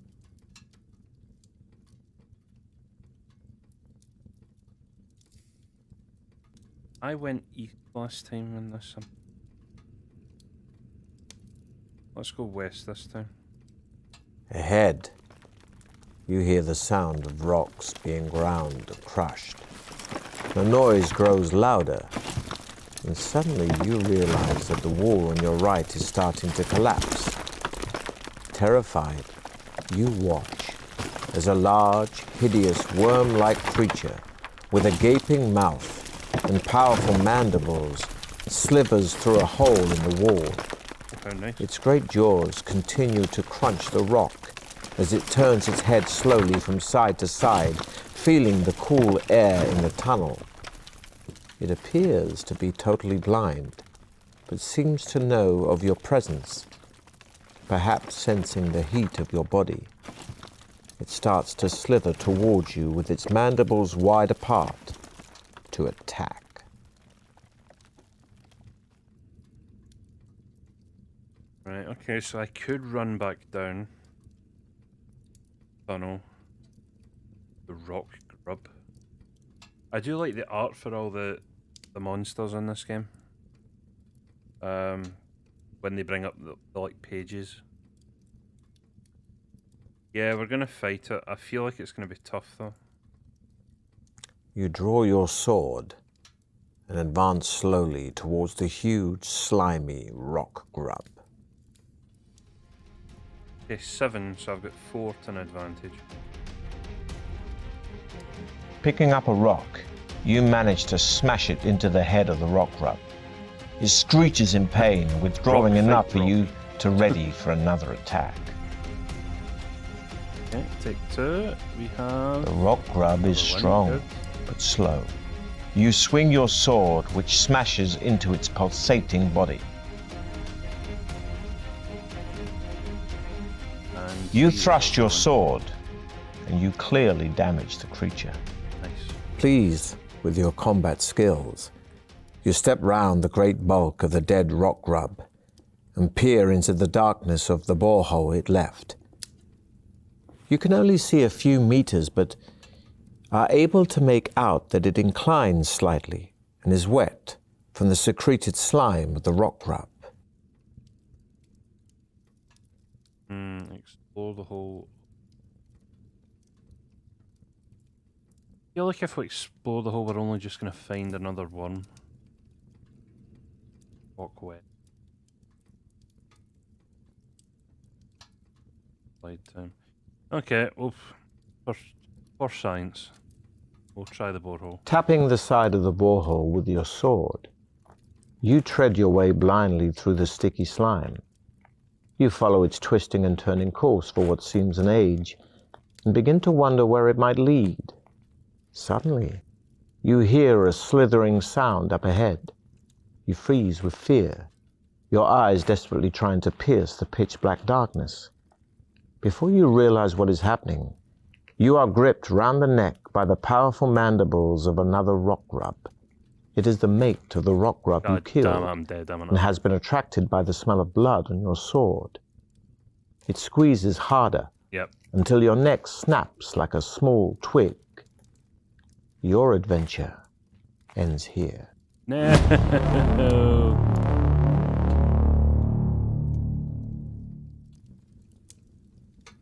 God damn it.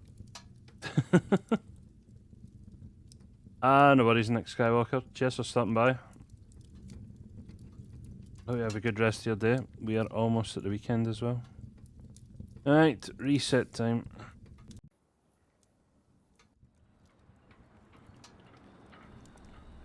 Next. First, we'll roll for your initial level of skill. This 5, yeah. As long as it's close to max, then I don't mind. 11, perfect. next 2, nope. 5, yeah. you may also take. Oh, Lastly, before you begin,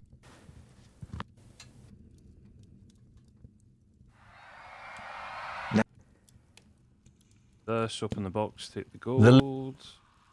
We're gonna head east. Ahead, you can see a large obstruction Damn it, on the Tech, tunnel stop getting me floor. killed. Although it is too dark to make out exactly what it is, the wet, eastbound footprints you have been following carry on towards the obstruction. You see that the obstruction is a large, brown, boulder-like object. You touch it with your hand and are surprised to find that it is soft and spongy.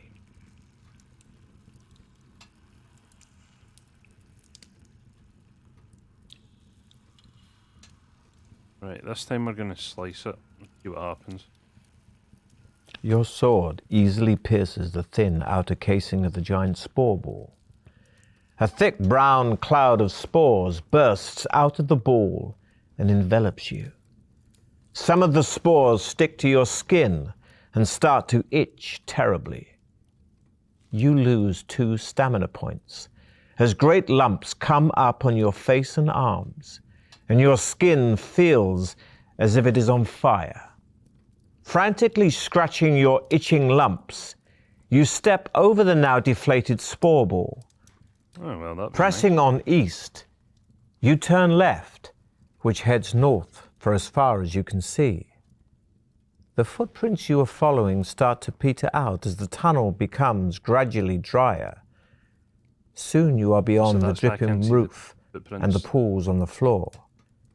You notice the air becoming hotter, and you find yourself panting even though you are walking quite slowly. In a small recess on the left-hand wall, you see a section of bamboo standing on its end. Lifting it down, you see it is filled with a clear liquid. Your throat is painfully dry, and you feel a little dizzy from the heat in the tunnel. Right, this time we're not going to take the liquid and see what happens. You shake your head, trying desperately to stop yourself from blacking out, but the heat is too much for you, and you fall unconscious to the floor, wishing you had a cool drink. This will be a test of your skill. We'll roll 2 dice, and if the number rolled is equal to or less than your current skill score, you have been skillful. But if it's higher than your skill, your immense strength and grim determination and our skillful dice roll keeps you from falling unconscious to the floor. You grit your teeth and press on resolutely, as mercifully the temperature drops rapidly and soon feels almost cool again. On the left-hand side of the tunnel is a closed door. It has a small iron plate in it, which looks like it might slide open. I feel like losing that skill check there would have meant dying or the adventure ending. So we'll slide that iron plate. The small plate slides open easily, and you find yourself peering into a room with a deep pit in the floor behind the door. On the opposite wall, there is a coil of rope hanging on one of 2 iron hooks. We take the... The door swings. Done that bit. Ahead, you see that the tunnel turns sharply to the left. You turn a corner and almost bump straight into 2 fierce-looking orcs, armed with morning stars and wearing leather armor. You are totally unprepared for them and struggle to ready your weapons. The orcs roar, and as you draw your sword, one of them swings its morning star at you, which, thankfully, crashes into your shield, bouncing off harmlessly.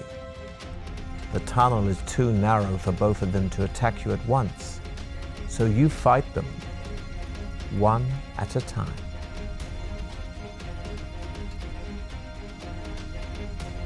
Okay, so these things shouldn't be too bad this. 16 advantage. You raise your sword to parry the attack and are able to kick the orc hard in the stomach.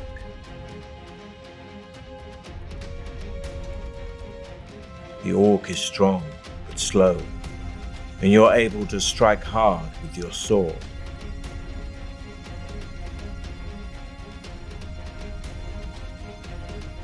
Your shield protects you from the orc's frenzied attack, while you're able to hack at its leg. The first orc slumps lifeless to the floor, so you turn your attention to the other.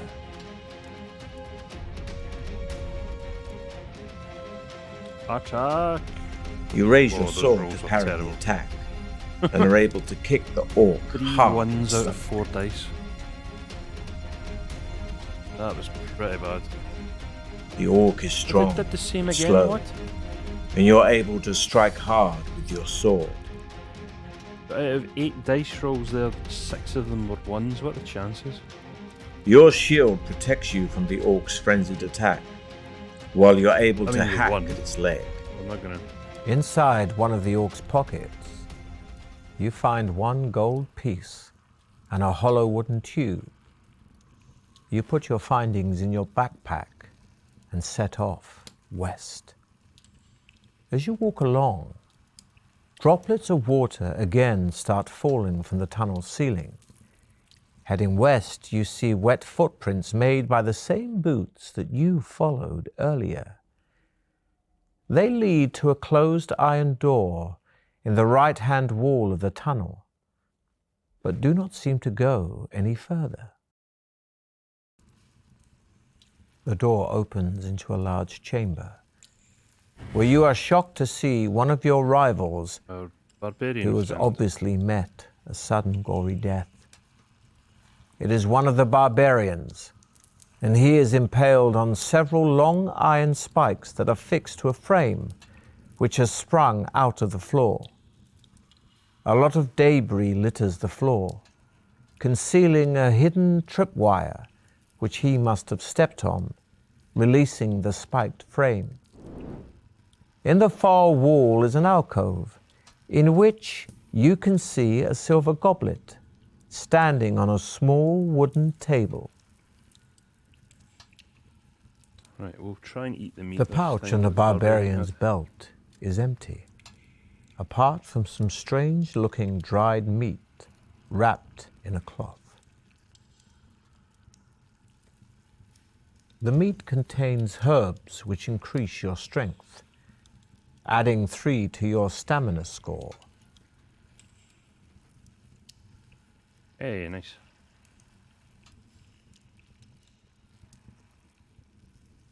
You walk slowly over to the alcove, carefully checking the floor for any more hidden traps. You see that the goblet contains a sparkling red liquid. As you lift the goblet, it releases a sprung catch, and a dart shoots out of the wooden table leg. This will be a test of your luck. Well, roll 2. Your reflexes are sharp, and you quickly jump aside. That was close. The dart whistles past, only just missing you, and thuds into the opposite wall. You see the goblet lying on the floor, and the red liquid running away in rivulets over the grey stone. At least the goblet may be of use.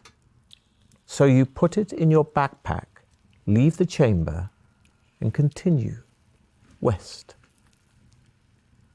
The passage soon leads to a junction, where you notice more footprints on the floor, possibly as many as 3 pairs, heading north from the south passage. You decide to follow them to where the passage opens out into a wide cavern, which is darker but much drier. Ahead, you see the footprints gradually fade, then disappear. There is a large idol in the center of the cavern. Yeah, we know about the idol. We will climb because we've got the rope. The idol is very smooth and will be difficult to climb. We'll just have to fight against But the rope you found earlier will help here, and you make it into a lasso. You whirl the rope above your head and throw it up at the idol, smiling happily as it lands around its neck. You then tighten the noose and start to climb, hauling yourself up the rope. You are soon at the top of the idol, sitting on the bridge of its nose and holding on to the rope.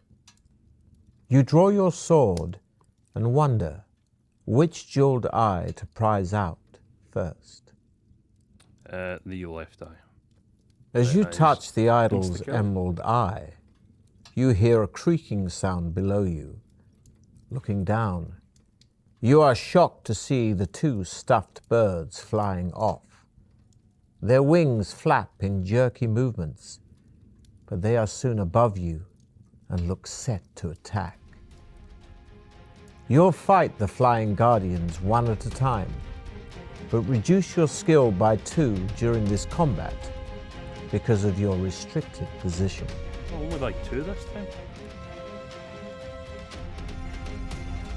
I'm sure it was 3 last time. You're able to grab the wing of the Guardian and send it crashing into the idol. It recovers, but you took some of its stamina. So that's good to know. The guardian snaps at you with its vicious beak, but you're able to smash the hilt of your sword into its outstretched neck. Yeah, because the first time was 3 I lost. Coming at you with its razor-sharp talons, This time I only lose 2 you're able to because swipe your I sword, have the rope. partially removing one of the guardian's toes. The crumpled form of the first flying guardian falls crashing to the floor. So you ready yourself to take on the second.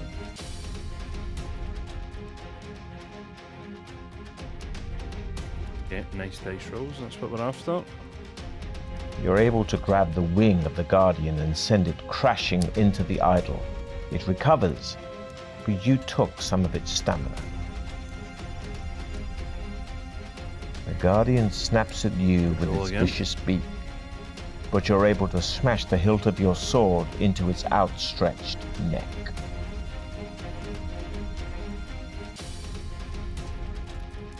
Coming at you with its Nice. razor-sharp Didn't lose anything talons, there. you're able to swipe your sword, partially removing one of the guardian's toes. Your final swipe dispatches the second flying guardian.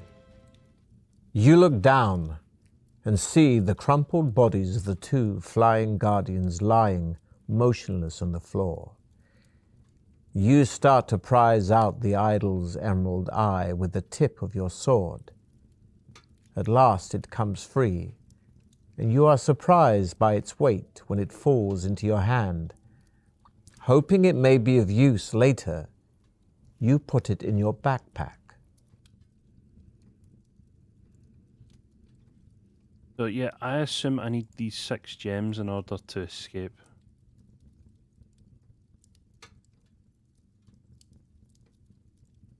Is my only thinking. I don't prize it that I climb down with the rope. Back on solid ground once again on the cavern floor, you try to shake the rope off the idol's neck.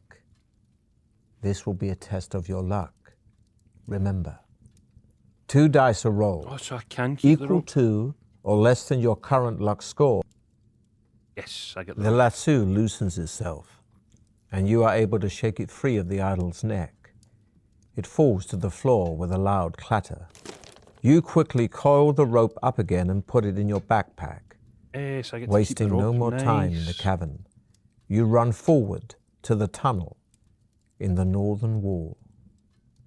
Not much farther down the tunnel, you come to a closed door on your left. Putting your ear to the door, you listen intently but hear nothing. I know what that one is. The so I'm tunnel just gonna walk twists by and it. turns, but keeps steadily north. Ahead, you see a thin... I know what this is as well. Walk through the light and make it. As soon as you come to an arched doorway set in the right-hand wall of the tunnel, the heavy stone door is closed, but there is an iron latch and a round handle.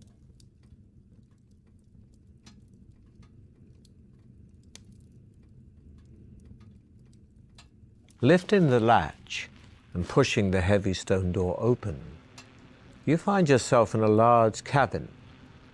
The light is dim and murky, but as your eyes begin to adjust, you see that the walls are covered in green out. Oh, this is the dagger. Back away. Unable to face the thought of the touch of the writhing worms, you leave the cavern and continue north. The tunnel ends shortly at a junction. Looking left and right, you see a narrow passage disappearing into the dim distance. Ahead, Go west. you hear the sound of rocks being... Right, so this is the rock grub that. You What draw last your time? sword and advance slowly towards the huge, slimy rock grub.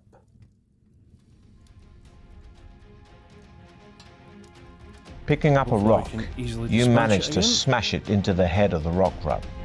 It screeches in pain, withdrawing enough for you to ready for another attack. The rock grub is strong, but slow.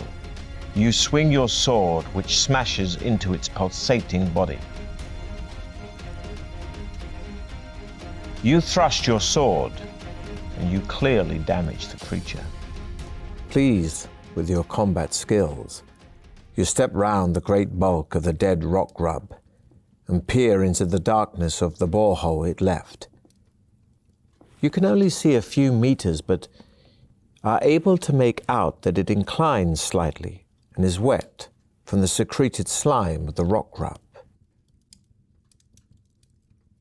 No, we'll walk along the tunnel this time. After a long walk down the tunnel, you come to a dead end. A large mirror reaching from the ceiling to the floor hangs on the end wall, and in the dim light, you can just about make out your own reflection.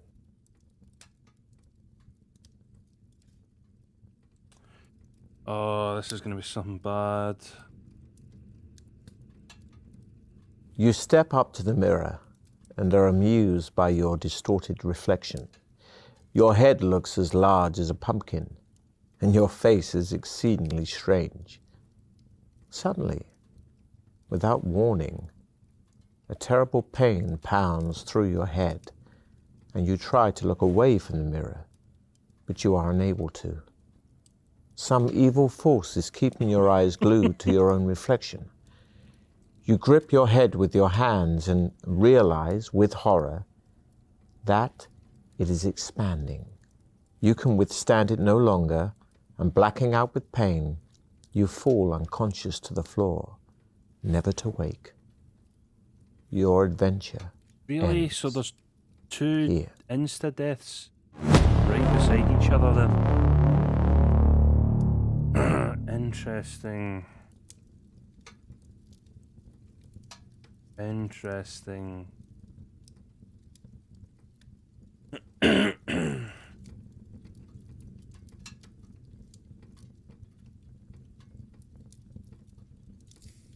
Hey Dankreed, welcome back.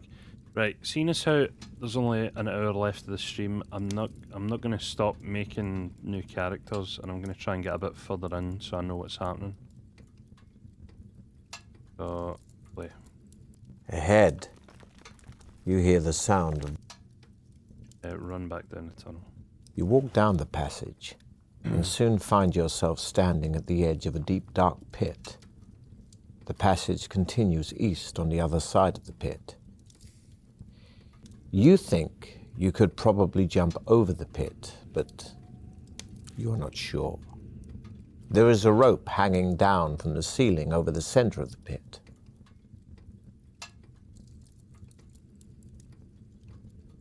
How's the game going so far? Oh, yeah, it's going great. May have found a couple of insta-deaths already. Were pretty fun, I guess. But yeah, I'm gonna just keep this character and try and push a bit forward because I want to see where we end up, kind of, because when I play this with oh,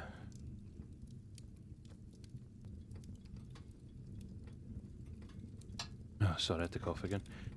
When I play this with special guests, I think we'll just have the one character, and then we'll maybe just try and clear it. So if they do die, we'll just keep a tally of insta-deaths.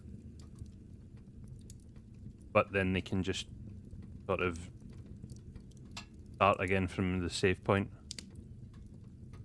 Just so we can get further into the dungeon, basically. But I made new characters just so I could see all the starting bits, really.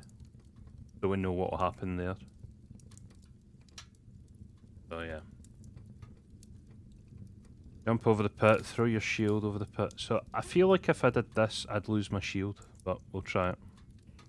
Just as you're about to release the shield and throw it over the pit, it slips from your fingers and rolls away.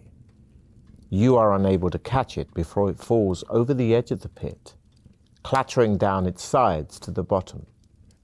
The loss of your shield reduces your fighting ability, decreasing your skill points by 1. Bloody knew that was going to happen. Cursing your own clumsiness, you step forward, leap across the pit, and land safely on the other side.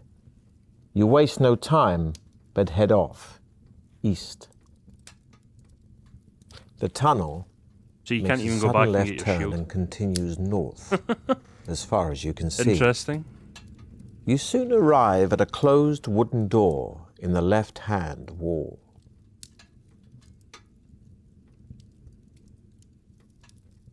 Okay. The door opens into a large candlelit room filled with incredibly lifelike statues of knights and warriors. A white-haired old man, dressed in tattered rags, jumps out from behind one of the statues and starts to giggle. Though he looks like a fool, the sparkle in his eyes makes you think there is more to him. In a high-pitched voice, he says, "Oh, good! Another stone for my garden. I'm glad you have come to join your friends. Now, I'm a fair man, so I'll ask you a question. If you answer correctly, I'll let you go free. But if your answer is wrong, I'll turn you to stone." He starts to chuckle again, Another insta-death incoming. obviously pleased with your arrival. If I try to attack him with the sword, I feel like he'll just turn me to stone. I feel like the right thing to do here is wait for the question. The old man points at one of the statues, and you recognize it immediately. It is the knight who started the trial of champions. The agonized look on his face locked in stone for eternity. Okay, so that's two The old of the man adventurers smiles, we've found now. saying, This man weighs 100 pounds plus half his weight. How much does he weigh? What will you answer? This man weighs 100 pounds plus half his weight. Surely it's 150.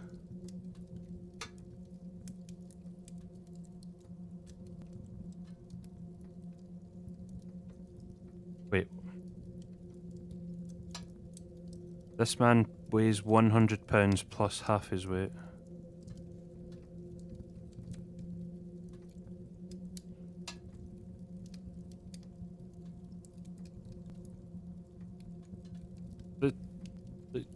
I'm not overthinking this. The correct answer should be 150. I feel like this is the wrong answer, is why I'm saying this. Still smiling, the old man looks at you and says quietly, "Wrong." I know. And before you can do anything else, he mumbles a few strange words into the air. You feel your muscles harden and your skin go taut. You start to panic, but there is nothing you can do to stop the petrification of your body. Your adventure ends here. 100 pounds plus half his weight.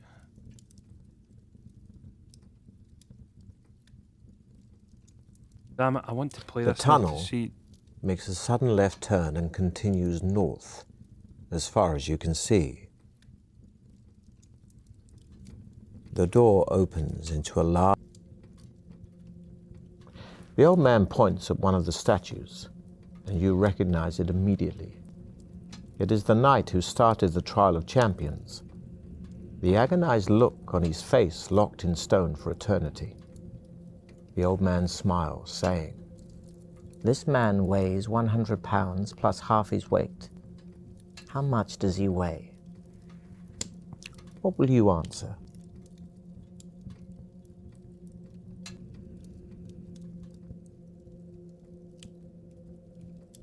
100 pounds plus half his weight, which is 100 pounds, would be 150.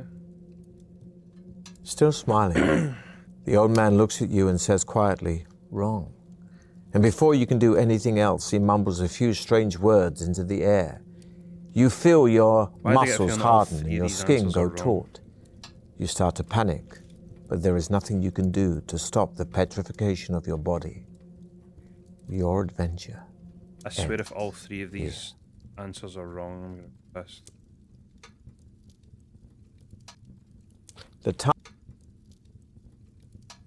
The door opens into a large...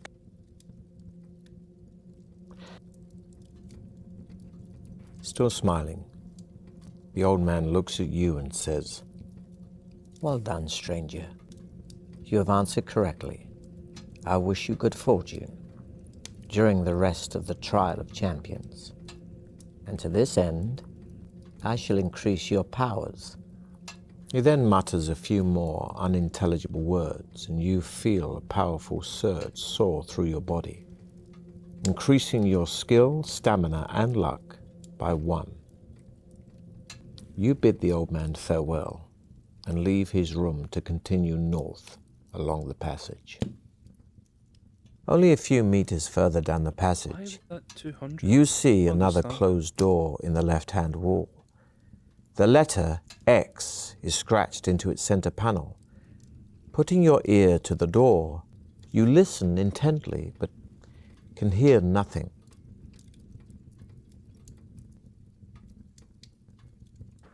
The door opens into a large room. Looking around, you see an alcove in the west wall. In the middle of the room, sitting in the chair, Oh, the is the scale. skeleton of an armed warrior, possibly a contestant from years gone by. The skeletal fingers of its right hand grip a crumpled parchment.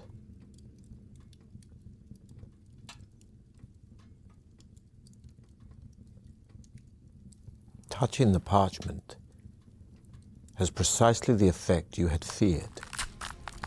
The skeleton lurches forward, and rising from its chair in a series of jerky movements, raises its sword to strike you. Lunging sideways, you draw your sword to defend yourself. Big scaly boy again.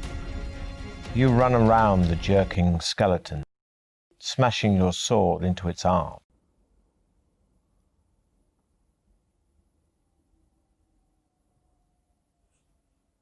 The skeleton is strong, but slow. You swing your sword, which smashes into its leg.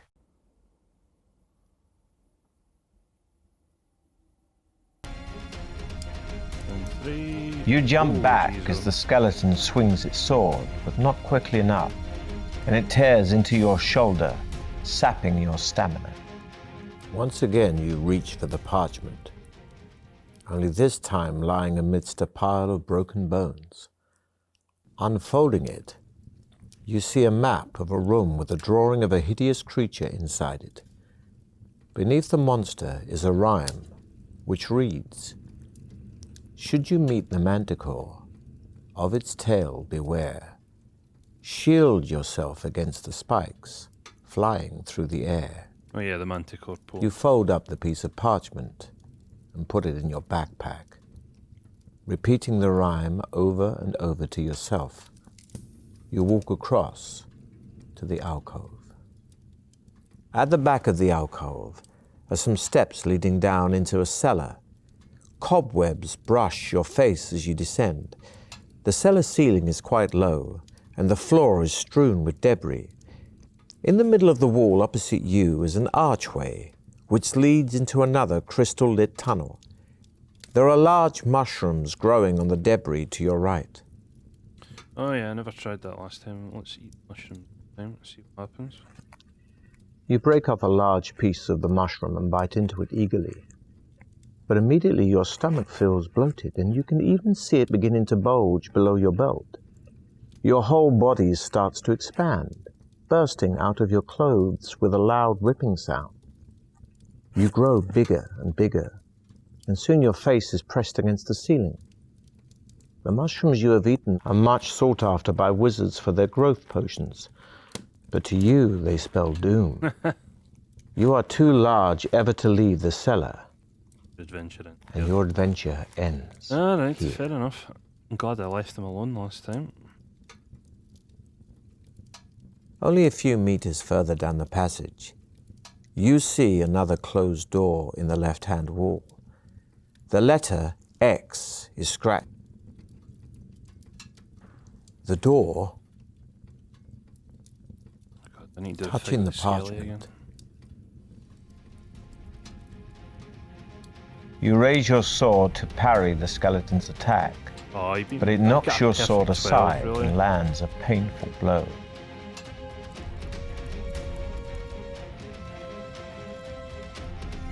You dodge to the side as the warrior swings its sword. You kick out, knocking its legs out from under it. You run around the jerking skeleton, smashing your sword into its arm. Once again, you reach for the pipe. At the back of the alcove are some steps leading down. Don't eat them. The tunnel continues west for several hundred meters, finally ending at some steps leading up to a closed trap door. You climb the steps slowly, hearing muffled voices above you. In the dim light, you can see that the trap door is not locked. You throw the trap door open and run up the steps into a bright, lantern-lit room. Two goblins are sharpening their short swords on a stone set in the middle of the floor. You catch them momentarily off guard, but they quickly recover and both rush forward to attack you. A point of note here, adventurer. Because of the shape of the room, both goblins will have a separate attack on you in each attack round. However, here your attack will only be effective on one of the goblins. Alright. Against the other, you must still use your attack strength in a normal way. But even if your attack would have been effective, you will not wound it. It will just count this as though you have defended yourself. However, if its attack strength is greater, it will have wounded you in the normal way. Okay, so I'm at a disadvantage here. You hurl yourself at your enemy, fists flailing, and land a stunning blow. So this doesn't like count then, I think. You both swing for each other, and in the confusion, both miss.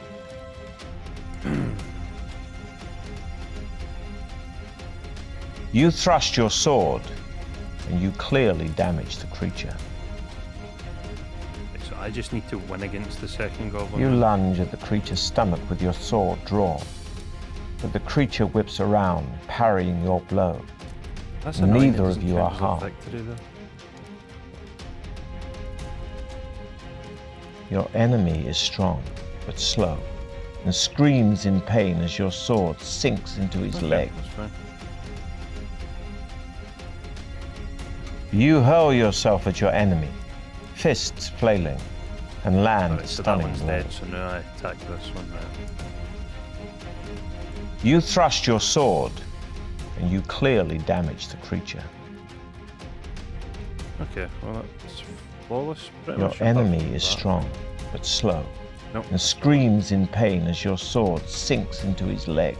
Triumphant in one of your toughest battles to date, you see that the only furniture in the goblin's room is a table, 2 chairs, and a cupboard on the wall. There are 2 closed doors, one in the west wall and the other in the north wall. The cupboard contains a wooden mallet and 10 iron spikes, which you put in your backpack while wondering which door to open. Okay, so we've got a mallet and spikes. Interesting. So there's a west door and a north door.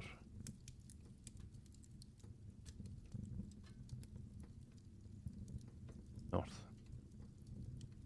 The door opens into another tunnel, which rises gently into the distance. After walking uphill for a while, the tunnel levels out, and you soon arrive at a door in the right-hand wall, to which a withered hand is nailed. Third hand, really? We'll go in. You enter a room in which a man in tattered clothing is standing chained to the wall by his left arm, and you see that his right hand is missing, and realize that this must be the one nailed to the door. Pleading for mercy, he cowers back from you as far as his chains will allow. I'm free from his... I feel like this is bad. Let's set him free. And he's You probably gonna step up attack to me. the frightened man and cleave the chain with your sword. He drops to his knees and bows, thanking you over and over again. He tells you that 4 years ago, he entered the Trial of Champions but failed. He fell down a pit and had to be rescued by a trial master, one of Baron Sukhumvit's dungeon administrators. He was offered a choice between death or servitude in Deathtrap dungeon as the trial master's minion. Choosing the latter, he worked like a slave until he could stand it no longer and tried to escape. Alas, he was unsuccessful and was captured by the trial master's wandering orc guards. Interesting. To teach him a lesson, they cut off his hand and condemned him to a year's imprisonment in this cell. You ask him whether he has any information that might be of use to you. He scratches his head. Well, I haven't exactly done very well in here myself, but I do know that you need to collect gems and precious stones if you hope to get out. I don't know why, but there it is. Without another You word, do need the 6 the gems ragged to prisoner escape. dashes Right, out okay, of the that's room, fine. turning left into the tunnel. That's good to know. You decide to keep heading north and turn right. There is an open pipe in the right-hand wall, about a meter in diameter. It is too dark to see far down it. You shout into it and hear your voice echoing down the iron pipe until eventually the sound fades away. How long do you plan on streaming? Probably just to 10, the usual time. I'm just trying to give this a go. There to is make a sure it's new alright for branch the in the other people I'm tunnel hoping to on play your with. left, and ahead you see 2 bodies lying on the floor. You stop and peer down the new tunnel, but seeing no doors or creatures, you decide against walking down it. With your sword drawn, you walk over to the bodies of the 2 orc guards. At least one of your rivals in the Trial of Champions must still be ahead of you. A quick search of the bodies produces nothing, apart from a necklace of teeth around the neck of one of the orcs. The necklace is an amulet of strength, which adds 1 skill point and 1 stamina point. Hey. Pleased with your find, you continue your quest north. The tunnel soon ends at a junction. Standing there alone and wondering which way to go is one of your rivals. It is one of the barbarians. You call out to him, but at first he does not answer. He merely stares at you coldly, his hands firmly gripping his axe. You walk up to him and ask which way he is heading. He grunts his reply, saying that he is going west, and you may go with him if you wish. Oh, opposable time. Thank you for the 500 bits. Much appreciated. I've worked now, but wishing you a good rest of the night. Thank you very much, bud. Much appreciated. Hope work goes by smoothly. Follow the barbarian. Yeah, we'll go with the barbarian, see what happens to him. Although you are slightly uneasy in each other's get a feeling company, he's gonna knowing attack that there me. can only be one winner in the Trial of Champions, you are both content to share in the benefits of a temporary alliance. And you begin to tell each other of your exploits so far, of the monsters and traps encountered and the dangers overcome. Walking along, you soon come to the edge of a wide pit. It is too deep and dark to see to the bottom. The barbarian suggests he lowers you to the bottom with his rope, saying he has a torch which he can light for you to use.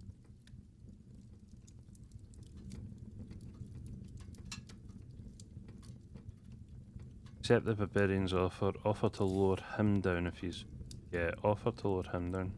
The barbarian, who tells you he is called Throm, ties the rope around his waist, giving you the free end. As he lights the torch, you see a look of distrust in his eyes.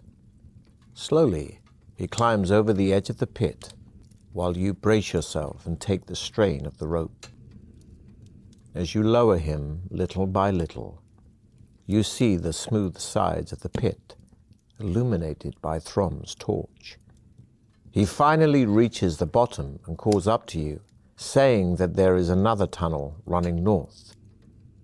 He tells you to secure the rope around a rock protruding from the edge of the pit and lower yourself to the bottom.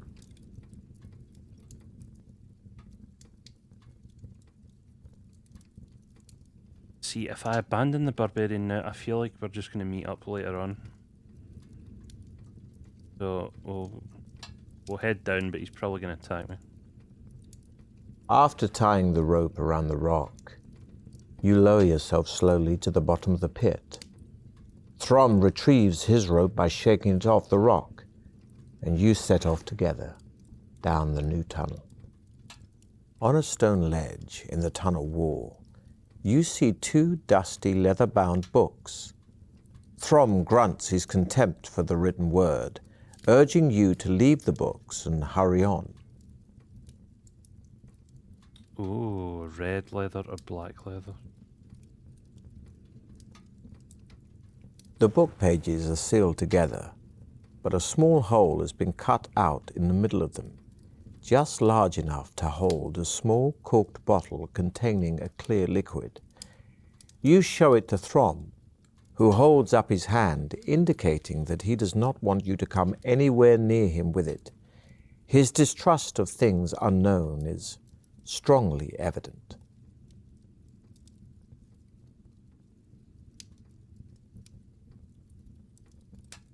As you open the book, it immediately begins to disintegrate, the pages turning to dust in your hands.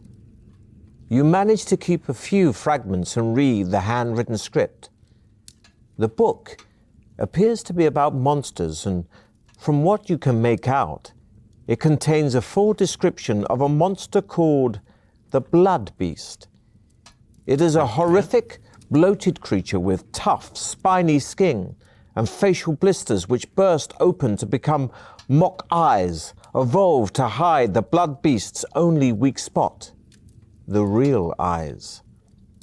Blood beasts usually dwell in pools of fetid slime which give off a poisonous gas so strong that it alone can easily knock people unconscious.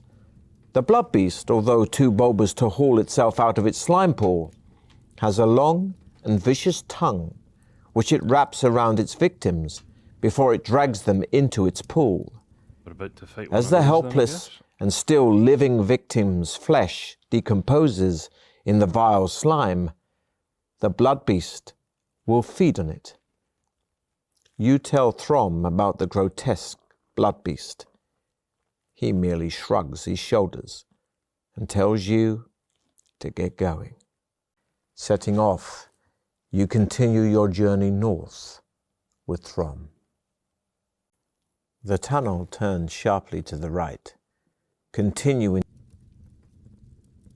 Yeah, we're quite far through now, that's good.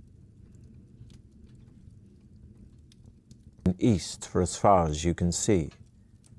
Throm stops and tells you to halt as well. He turns his head slowly from side to side, listening. I hear footsteps coming down the tunnel towards us, he whispers. Draw your sword. You both crouch down to hide in the shadows, and not a minute too soon. For a moment later, you see the silhouette of 2 armed guards. Throm jumps up and dashes forward, screaming a loud battle cry. They are 2 cave trolls. Throm attacks the first one with his battle axe, and you run to his aid to attack the second. Oh, the troll's got a bit of skill to him. You hurl yourself at your enemy, fists flailing, and land worst, I'll stunning take blow. it. Yeah, You that's drop another to the ground, Good. sweeping away the troll's legs. It howls as its head hits the hard ground. You drop to the ground, grab the creature, and ram its head hard. Flawless into the wall. victory. You look to the left and see Throm standing over the cave troll he has slain. Blood is pouring out from a deep cut in his shoulder, but it does not seem to worry him. You search the bodies of the cave trolls, but find nothing apart from a bone ring on a leather cord hanging round the neck of one of them. The ring is engraved with a symbol which Throm recognizes. He explains that it must have belonged to druids of the north, and that an ancient talisman such as this will increase your powers if your body is able to accept it.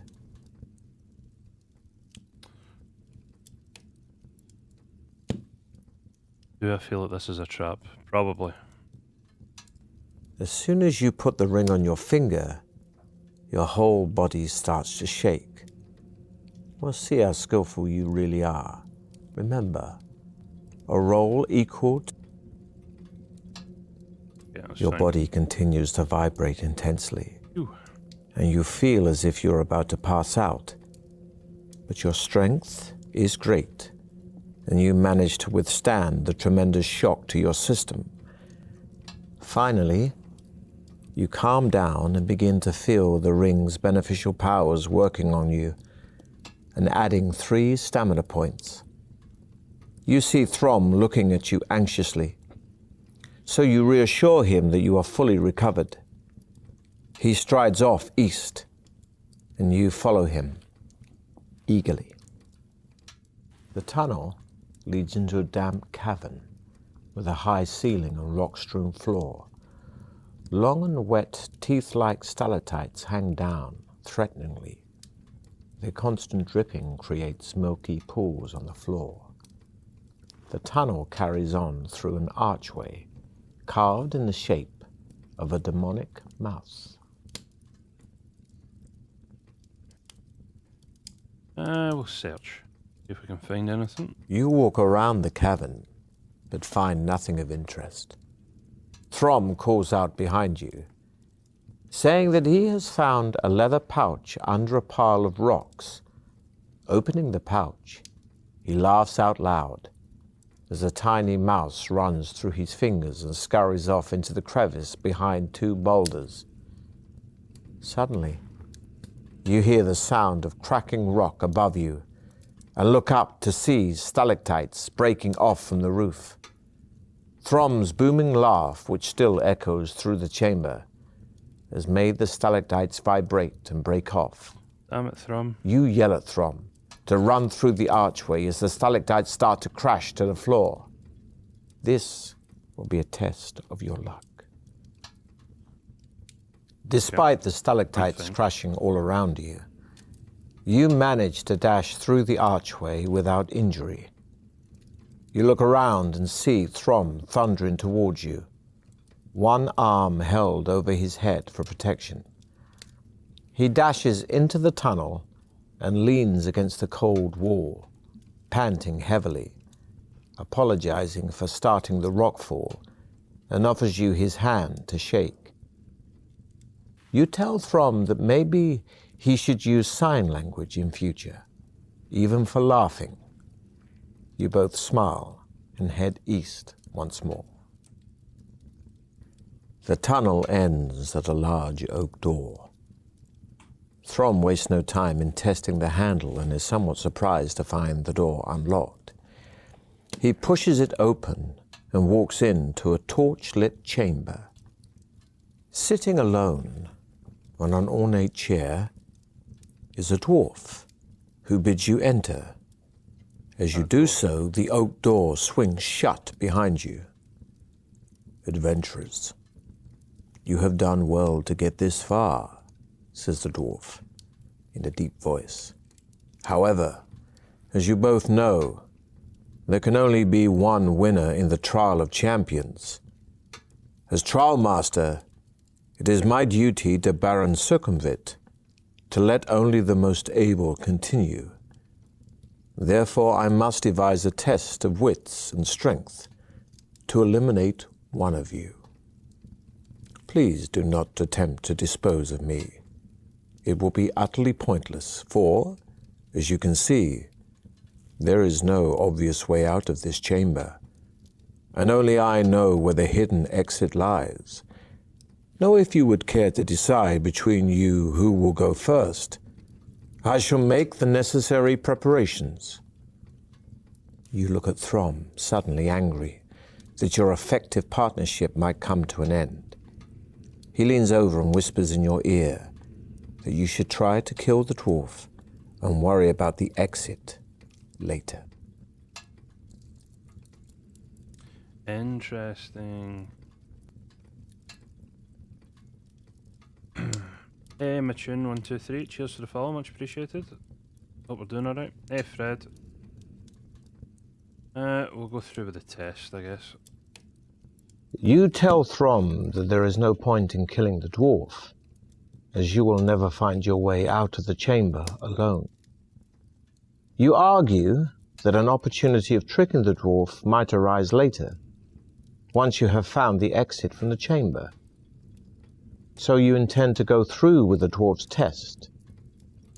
You tell the dwarf that you are ready, and he beckons you to follow him, telling Throm to wait for his return. A secret door opens in the chamber wall, and you follow the dwarf into a small circular room. He closes the door behind you and hands you 2 bone dice, telling you to throw them onto the floor. You roll a 6 and a 2, a total of 8. The dwarf asks you to roll them again, but this time you must predict whether the total will be the same, less, or more than the 8. Oh, god damn it. The same. The dwarf looks at the dice. Not very good at playing the odds, are you? He sneers.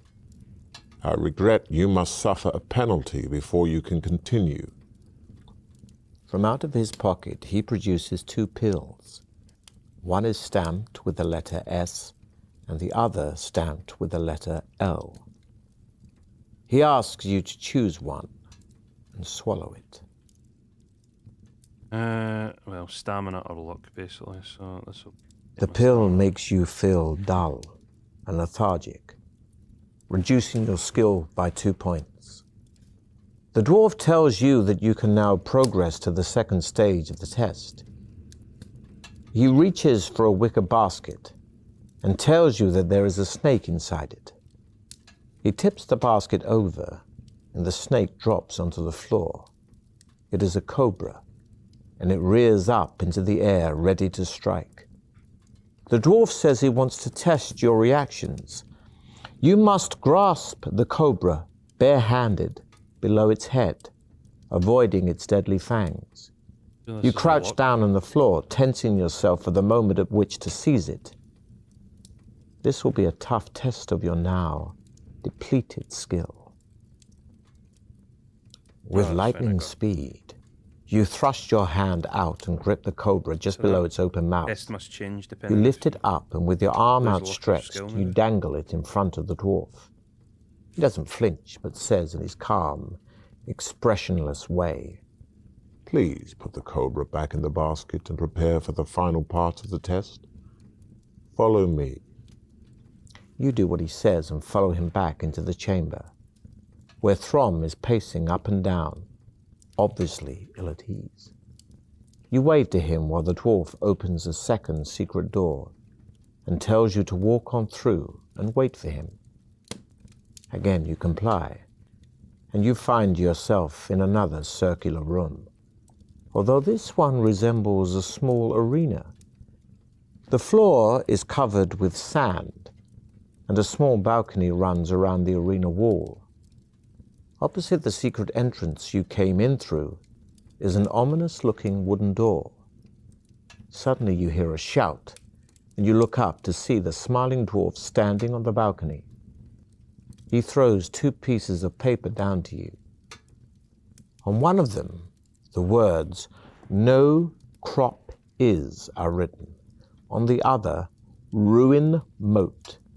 In his ever-calm voice, he says, If you rearrange the letters of the words, You will find the names of 2 creatures. You may choose which one to fight in my arena of death. Can you identify the creature by rearranging the letters? That one is Minotaur. That is Scorpion. So I want to fight the Scorpion instead of the Minotaur. You call out to the dwarf, telling him to send in the Scorpion because you are ready to fight. Slowly, the wooden door rises and a huge, grotesque black scorpion squeezes underneath You did it that so fast. and enters the room. I'm not too bad with anagrams. You draw your sword in readiness and prepare to fight the sinister creature with its huge pincers and deadly sting. The scorpion will attack you with both pincers, and you must treat each pincer as a separate creature, as though you were fighting 2 creatures. Each pincer has its own skill level and will attack you separately in each attack round. Okay. You can only fight 1 pincer in each attack round, attacking it as in a normal battle. But against the other pincer, you must still attack in the normal way. But you will not wound it, even if your attack strength is greater. Okay, that's... God, they're both 10, so I'm at a disadvantage. The scorpion swings its huge, venomous tail above its head. I You need step to aside win. as it smashes into the Draw floor, and you land an attack from the side. Yeah, whatchamacallit, the roll. Because even a draw now is a loss for me. The scorpion Yes, so that's a swings its draw. tail at you, but you are fast But enough that's to the roll second out pincer, of the way. so... so that one doesn't count, actually. Fine. That's good, Speed that's a is win. improving. You run directly at the scorpion and slice at its pincer as you run by. This one doesn't matter, but I need to win. The scorpion charges at you with its pincers snapping. You're able to jump quickly enough to avoid their This sharp attack points. will destroy the first pencil. The swinging, venomous tail is a formidable I weapon, win. and you shriek as it sinks into your arm. Did I just lose 6 there?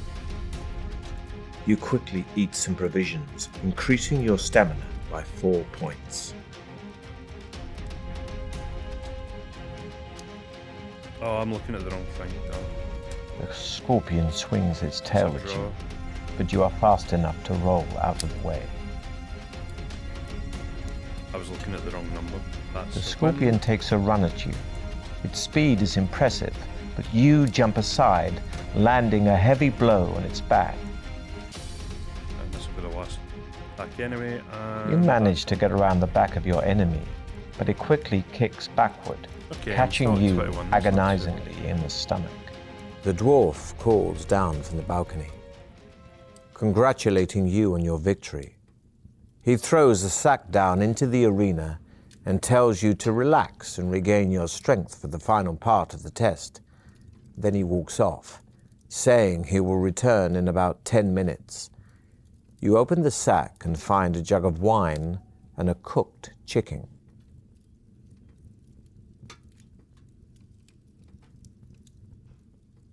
The food and drink are excellent and you feel much better, gaining 2 more stamina points. Okay, I get more stamina. Fully good. satisfied, you sit down and await the dwarf's return. Guess I could have left it thinking the dwarf was going to poison After me. or about 20 minutes, the dwarf reappears on the balcony. He calls down to you, saying, Well, I do have an interesting problem on my hands. Prepare to fight your next opponent. The wooden door rises once again, and you are surprised to see a familiar face. It is Throm. He is cut and badly bruised and doesn't seem to recognize you. He is clearly delirious as he staggers forward with his axe raised to attack you. The dwarf laughs and says, The cobra bit him, but he has the strength of an ox and managed to carry on, even though most men would have died. Now you must fight him to decide finally which of you will continue the trial of champions. You shout abuse at the dwarf, protesting the cruelty of such a contest. He merely laughs and you have no option but to defend yourself against poor Throm. Despite his wounds, he is immensely I strong. wonder if he fought the Minotaur. Right, so he's still stronger than me, so I need winning throws here. You hurl yourself at Throm, fists flailing, and land a stunning blow on his chin. You grab Throm around the neck, but he is strong and pushes you off. Neither of you are harmed. And that's You the drop to the ground, sweeping away Throm's legs. You hate it as he howls as his head hits the hard ground. Exhausted by your long duel, you fall to your knees as you stare at Throm's still body. A bitter loathing for the dwarf fills your heart. Somehow, you will avenge Throm. Engulfed in your hatred, you do not notice the dwarf enter the arena until he is standing right in front of you, a loaded crossbow aimed at your chest. I know what you are thinking, He says calmly. but remember that only I know the way out of here. Get up. It's time for you to leave. Once on your feet, the dwarf indicates that you should walk ahead of him. Back in the chamber, he crosses over to the northern wall and pushes against one of its stones. A door-like section of the wall swings out, opening into another crystal-lit tunnel. With his crossbow still aimed at your chest, the dwarf smiles, saying, Good luck.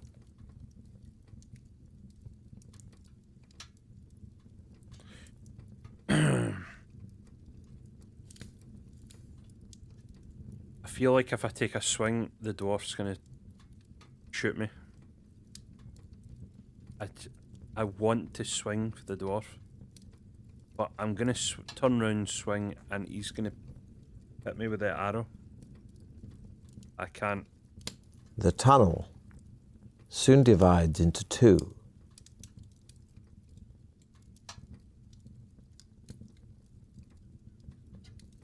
You hear a buzzing sound. Delosia, cheers for the follow, much appreciated. Hope you're having a good day. Coming from the western branch. Walk west, investigate who or what is making the noise. Let's go see what the noise There is. is a large panel of glass in the left-hand wall of the tunnel. Through it, you can see a bright, torch-lit room teeming with giant insects of every possible description. Bees, wasps, beetles, ticks. Even the mites are over 6 centimeters long. Jeez. The noise is threatening. In the middle of the room, a jeweled crown lies on top of a small table. What looks like a large diamond is set Oh, the in the diamond's middle one of the of the crown. jewels.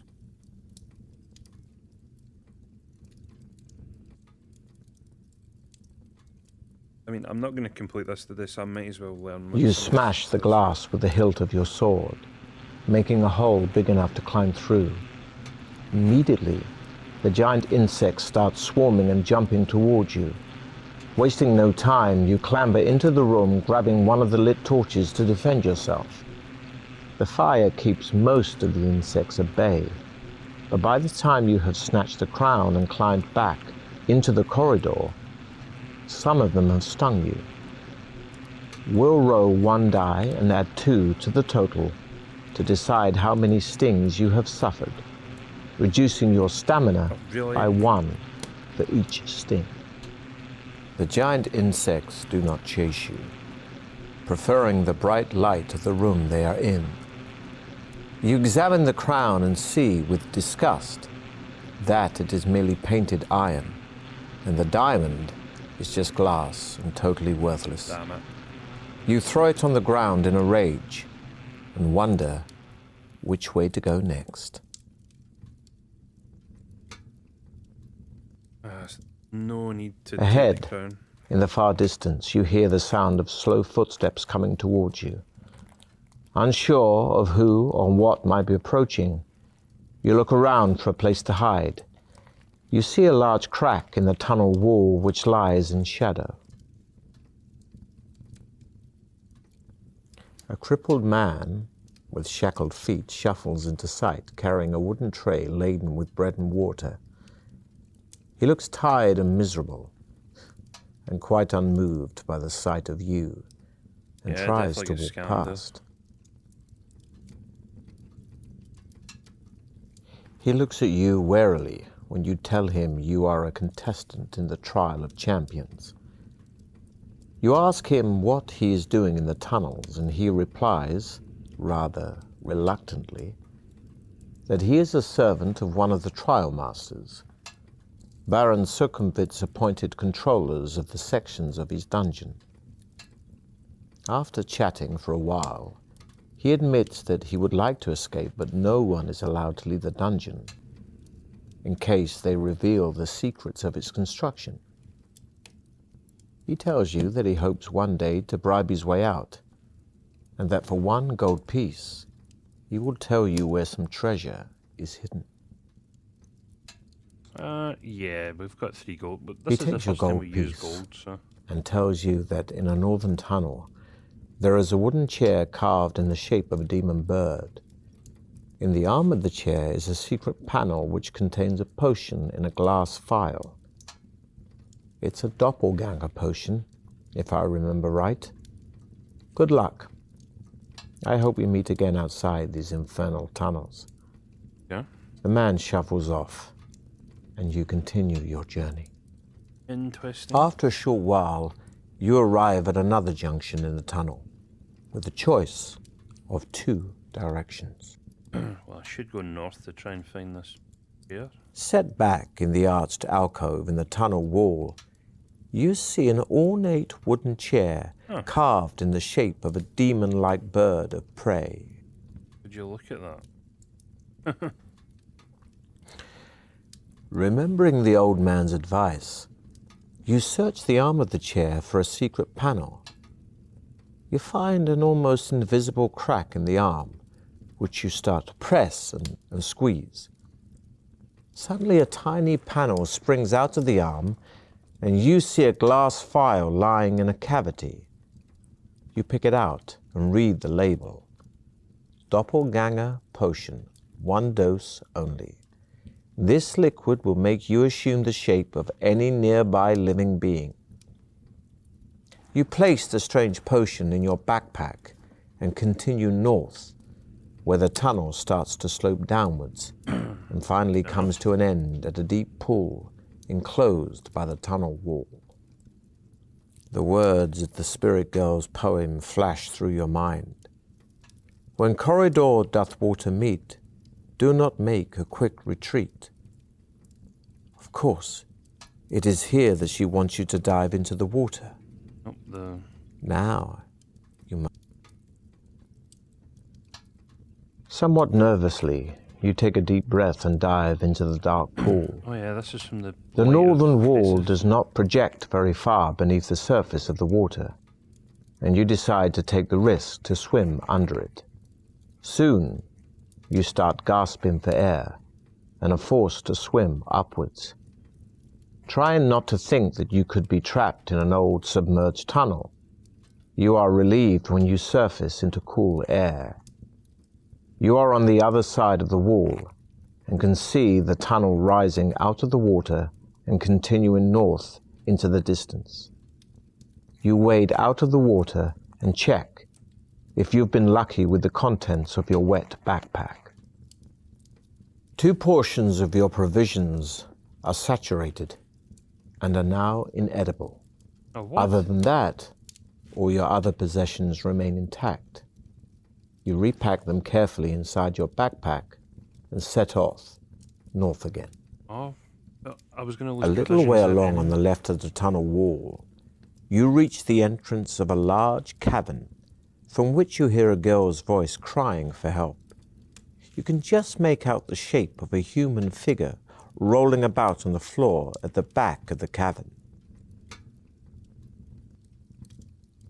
As you approach the prostrate figure, you see she is an elf one of your rivals in the trial of champions, and she is fighting for her life in the bone-crushing grip of an enormous boa constrictor. With one swipe of your trusty blade, you behead the boa constrictor. You uncoil its massive body from around the elf and try to resuscitate her. Her eyes open a little, but you can see that there is no hope. She looks at you and smiles, and then says in a whisper, "Thank you. I know it's too late for me, but I will tell you what I've learned.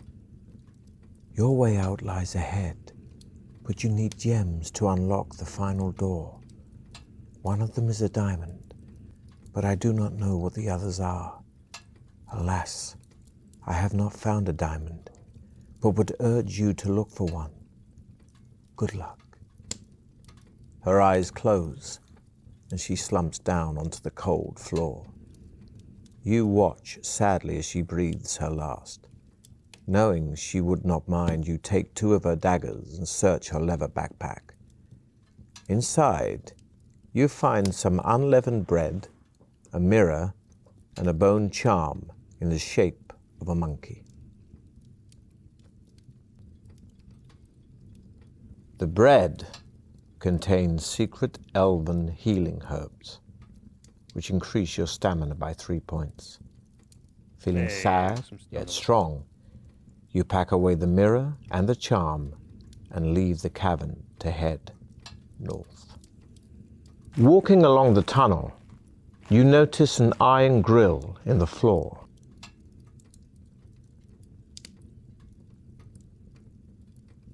Lying in a hole about a meter deep, you see a grappling iron and a leather pouch.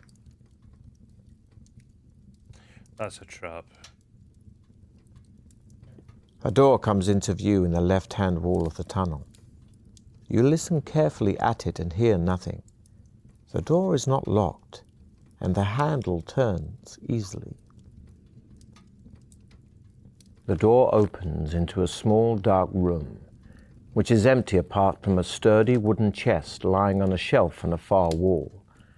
The floor is thick with dust, and you can clearly see fresh footprints leading from the door to the chest and back again.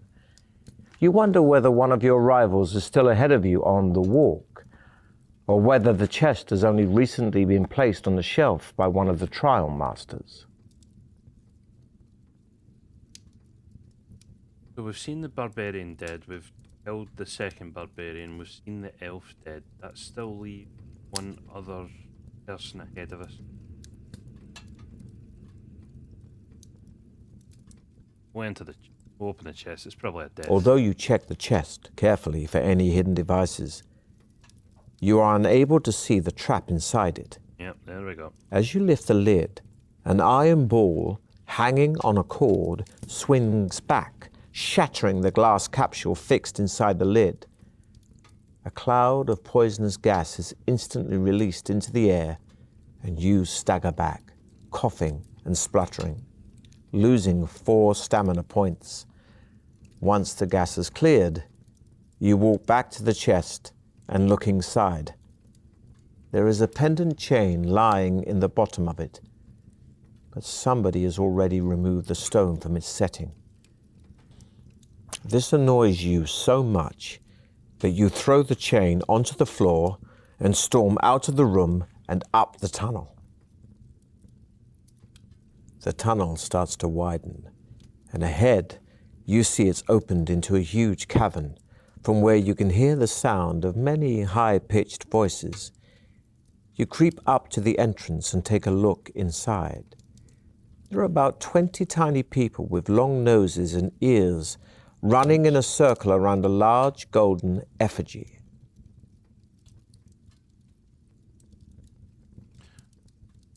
Okay, just before we end, we're going to drink the doppelganger potion, see if this works. We might be coming You in. pour the contents of the glass vial into your mouth and swallow the clear liquid. Although you do not feel any immediate change, you hope that the potion will create the illusion that you are a troglodyte, just like the ones in front of you. Taking a deep breath, you step boldly into the cavern. The troglodytes continue their tribal dance, believing you to be one of them. You walk past them casually and head north. Unfortunately, the effects of the potion are short-lived. Suddenly, you hear a shriek behind you as one of the troglodytes spots you, and you are forced to run across the cavern floor. Ahead, you see an underground river running east to west through the cavern, and a wooden bridge crossing over it. Alright. Rose Tattoo, cheers for the follow, much appreciated. I wish I woke up early to see the start of this. It'll probably be going on the VOD YouTube channel. But we are going to end it there for tonight. We did manage to get quite far there for a while. We did get the help of the barbarian, who we unfortunately had to kill. But yeah, we managed to avoid, I think, quite a bit of insta kills that time. Got pretty far. So yeah, the main goal is to get the 6 gems. We did get one of them, and we assume that one of your guys ahead has the diamond, maybe. Thank you, cheers for the 100 bits. I will have a quick look online. I assume Rob will be streaming for a while. Let me have a quick look.